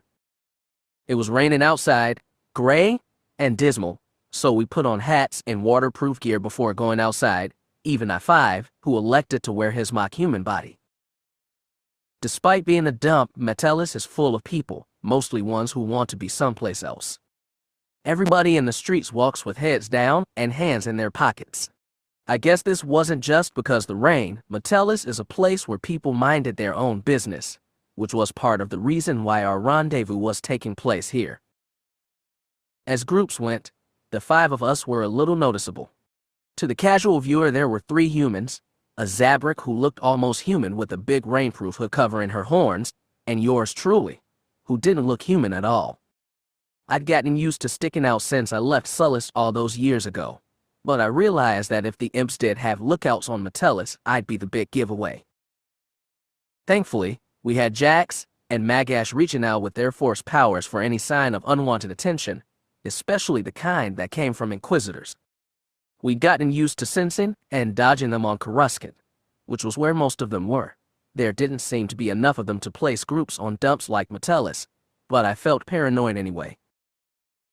As per the instructions Pole House gave Jax, we settled down at a predetermined eating establishment. Said establishment didn't have much floor space, so they put us on a balcony looking out on continual rainfall plunging deep into Metellus metal canyons. The overhang protecting us from the rain had more than a few holes, and we hunched together at one of the tables that remained completely dry while a 4-armed server droid who's seen better days took our orders and brought 4 bowls of noodles and hot broth. As he watched us eat, I-5 gave a very realistic sigh. I really wish this body was capable of processing liquids. Even that would help. I didn't know you wanted to be human so bad, Sasha said. I-5 looked like he'd just taken the worst insult. I don't, but I wore this body to fit in. I can't fit in very well if I'm the only one not eating or drinking. You're not missing much, I said after slurping down a few noodles. The broth's good though, said Sasha. Warms you right up. Magash's attention wasn't on her bowl. She was scanning the city scene with a look of mild confusion on her face. What's up, Magash? Jax asked. The air here seems quite different. It feels heavier and has a distinct smell. Her nose crinkled. They can't afford pollution scrubbers here like they do on Coruscant, I told her. Spend a few years here and it'll take a decade off your life. Are there many planets in the galaxy like this? This is one of the more polluted ones, Jax admitted, but some are even worse. On Duro they can't even breathe the normal atmosphere anymore. Everybody lives in city ships floating in orbit. Why do beings let their homes get so despoiled? Money mostly, or apathy. On places like Metellus, the handful of people who can afford air scrubbers install them in their homes. Some people buy masks. Most of them just have to live with it. I don't suppose one gets used to air like this. I'm afraid not. Magash sighed slightly. I find I miss Dathomir right now. Artoproa, said Sasha. Our Sullust, I added. I-5 looked at me. Perhaps our next trip will be to your homeworld. I've heard so much about it over the years, I've gotten curious. There's not much to see. Literally. Human eyes would be next to useless underground. I don't know, Sasha said. All those tunnels sound kinda cozy. For Sullustans, maybe. A tall human like you would get cramped up and... Jack stiffened. So did Magash. I knew what that meant. I lowered my voice and asked, what do you feel? I don't sense anything, Sasha muttered, disappointed. Whatever force sensitivity she had wasn't nearly on Jax's level, let alone Magash's. Inquisitors. I pressed. For a moment I dropped my guard and now I was kicking myself for not being properly paranoid. It doesn't feel dark, Magash murmured. I spun to look at Jax. His jaw was a little slack, his eyes distant. In all our journeys, we'd run into plenty of dark side users, and untrained force sensitives like Magash and Sasha, but none of them had produced this in Jax. It was impossible. I couldn't believe it, but I didn't know what else it could be. Suddenly Jax spun and looked behind him. Everyone else followed his gaze to see a tall, broad-shouldered human in a long brown rain jacket. He pulled back his hood to reveal a tan face marked by angular dark tattoos. His black hair was pulled into a tail that disappeared down his back. Without a word, he walked up to our table and sat down at the open space on the bench next to Magash and across from Jax. The two Jedi stared at each other in stunned silence until I-5 cleared his non-existent throat and said, "Are we to take it you're the agent we're supposed to meet?" The man looked at I-5 for the first time. His eyes narrowed as he struggled to figure out just what the being in front of him was. Then Jax finally spoke. "My name is Jax Pavan. What's yours?" "A'Sharad Hett," the man said at last. Jax thought for a moment. "You were a master?" "That's right. I was a knight. Barely. I finished my training under Master PL right as the war was ending." Hett just nodded. They continued to stare at one another in silence. I had no idea what to say. Not even I-5 was willing to interject. Eventually Jack said, "You don't seem surprised to see me. Did they tell you we were sending a Jedi?" "No," Hett shook his head, "but you're not the first Jedi I've seen since Order 66. "I'm not." I thought Jax would be excited to learn that there were other Jedi out there who survived. I wasn't expecting them to jump up and hug and cry, but I was expecting more than the caution, almost skepticism, that Jax was showing. "I'm not with him now." Hett shook his head. "Have you ever heard of Jyn Altus?" Jax's brow scrunched up. "Vaguely?" He ran a splinter group. They never talked about him much at the temple. "He's alive, and so are most of his followers. At least, he was when I met him. That was almost a year ago." "Jyn Altus," Sasha interjected. "Wasn't he involved with the miracle at Bavanire?" Hett glanced at her. "You're well informed. You were at Bavanire too, then? Working with Sign?" Now Hett seemed reluctant to expand. I had no idea how this super important meeting of ours was going to go if nobody seemed willing to talk to each other. Finally, he said, "I was at Pavanire. So was Altus. What about you? Have you met any?" Jax's jaw opened, then snapped shut again, like he was going to say something then decided better of it. He shook his head and said, "We haven't met any other Jedi. You're the first." "Then it's a pleasure to meet you," Hett said, though he still sounded pretty guarded to me. "We're here for a purpose," Magash reminded them. "Of course," Hett nodded. "Sign and Slake are interested in meeting your leader." "I think he'd like to meet them too," A5 said. "We're here to establish trust." "I'd hope we can do that, considering," Sasha said. I looked back and forth at Jax and this A'Sharad Hett. They were still eyeing each other cautiously, which seemed weird to me, I guess because I'd always assumed Jedi could read each other's minds perfectly with just a touch of the Force. Then I realized, maybe for the first time, that I'd never been around a pair of bona fide Jedi at once. I'd never even met any Jedi until Barriss Offee on Drunker, and then it had been Jax on Coruscant. I'd never experienced two of them at the same time. When the awkwardness dragged on too long, Sasha came out and asked, "Okay, I give up, what's wrong with you two?" Hett frowned, but Jax let out a laugh that sounded almost relieved. "What do you mean?" "You're Jedi. Both of you are supposed to be extinct. If I were you guys, I'd be jumping up and down right now." Hett didn't look like the type to start jumping up and down in any circumstances. He said, "I am glad to see your friends, and all of you. But there's something else here." "I don't sense anything," Magash said. "Sense what?" I asked. I was getting a little impatient and also creeped out. "Is there someone else here?" "I sense someone," Hett said vaguely. "I can't say where exactly, but they're nearby." "An Inquisitor?" Sasha asked. "I don't know. I've never faced an Inquisitor firsthand." "I have?" Jack swallowed. "This is different, though. I sense anxiety more than anything. It could be some untrained Force sensitive," I suggested. "I feel it getting closer," Hett muttered. He reached into the pocket of his long coat and kept his hand there. It was pretty obvious what he'd grabbed hold of. "Maybe we should scatter," A5 suggested. "I second that," Sasha said. "I think we should." "Wait." Hett snapped and jumped to his feet. Jax rose too.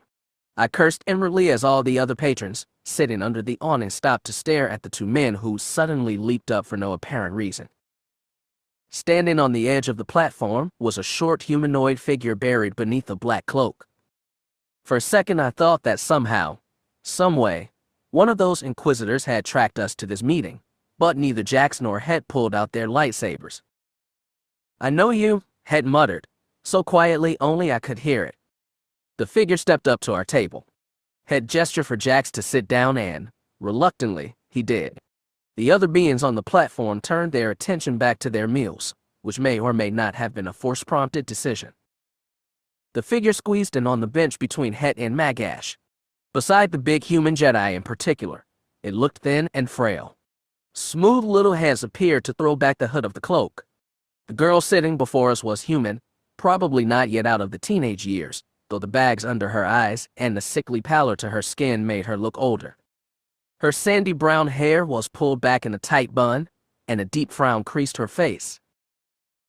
From the way Jax, Hett, and even Magash were looking at her, it was clear she was a Jedi, or something very close. "We've met before," Hett told her, briefly. "On Chuanther?" "I remember." The young woman nodded and looked at Jax. "You're a Jedi too?" "That's right," Jax said cautiously. "Who are you?" "My name's Elizabeth," and she stopped, started again. "Just call me Scout." "How did you find us?" I pleaded. This supposedly secret meeting had way too many surprises for my liking. "I found him." She pointed to Hett, who frowned. "I heard science people were active around the Cornatch cluster, so I hung around some of the supply ports trying to pick up intel. After that, it was dumb luck. I felt you in the Force when you stopped to refuel at Ord Paver. I couldn't catch up to you there, so I followed you here." A'Sharad Hett was clearly displeased to know he was so easy to track, and also clearly trying not to take it out on this teenage girl who suddenly popped in out of nowhere. "Why did you go through all that trouble to track Master Hett?" Magash asked. "Because I need his help." Scout licked dry lips. "I need all the help I can get." "What happened to you?" Hett asked. "The last we met, you were going off with Master Altus." "I did." She nodded gravely. "And that's why I need your help now." "What happened to Altus?" Jax asked. "Captured." Scout swallowed and looked at Hett. "So was Ash Jarvi. And Kina Ha." Hett looked like he wanted to swear. "Where are they now?" "I'm not sure exactly, but before they got grabbed, we were getting a pretty good idea. Looked like the imps were taking captured Jedi and Force sensitives into the deep core. We have to rescue them." Now I wanted to swear. The deep core was halfway uncharted. It was really hard to get into and even harder to get out of. The fact that the imps were making some kind of secret fortress or something in there didn't surprise me one bit, and I knew it would be a disaster if we tried to sneak our way in there. I also knew there was no way we'd turn her down. "Please, all of you," Scout's voice cracked, "I need you. You're my only hope."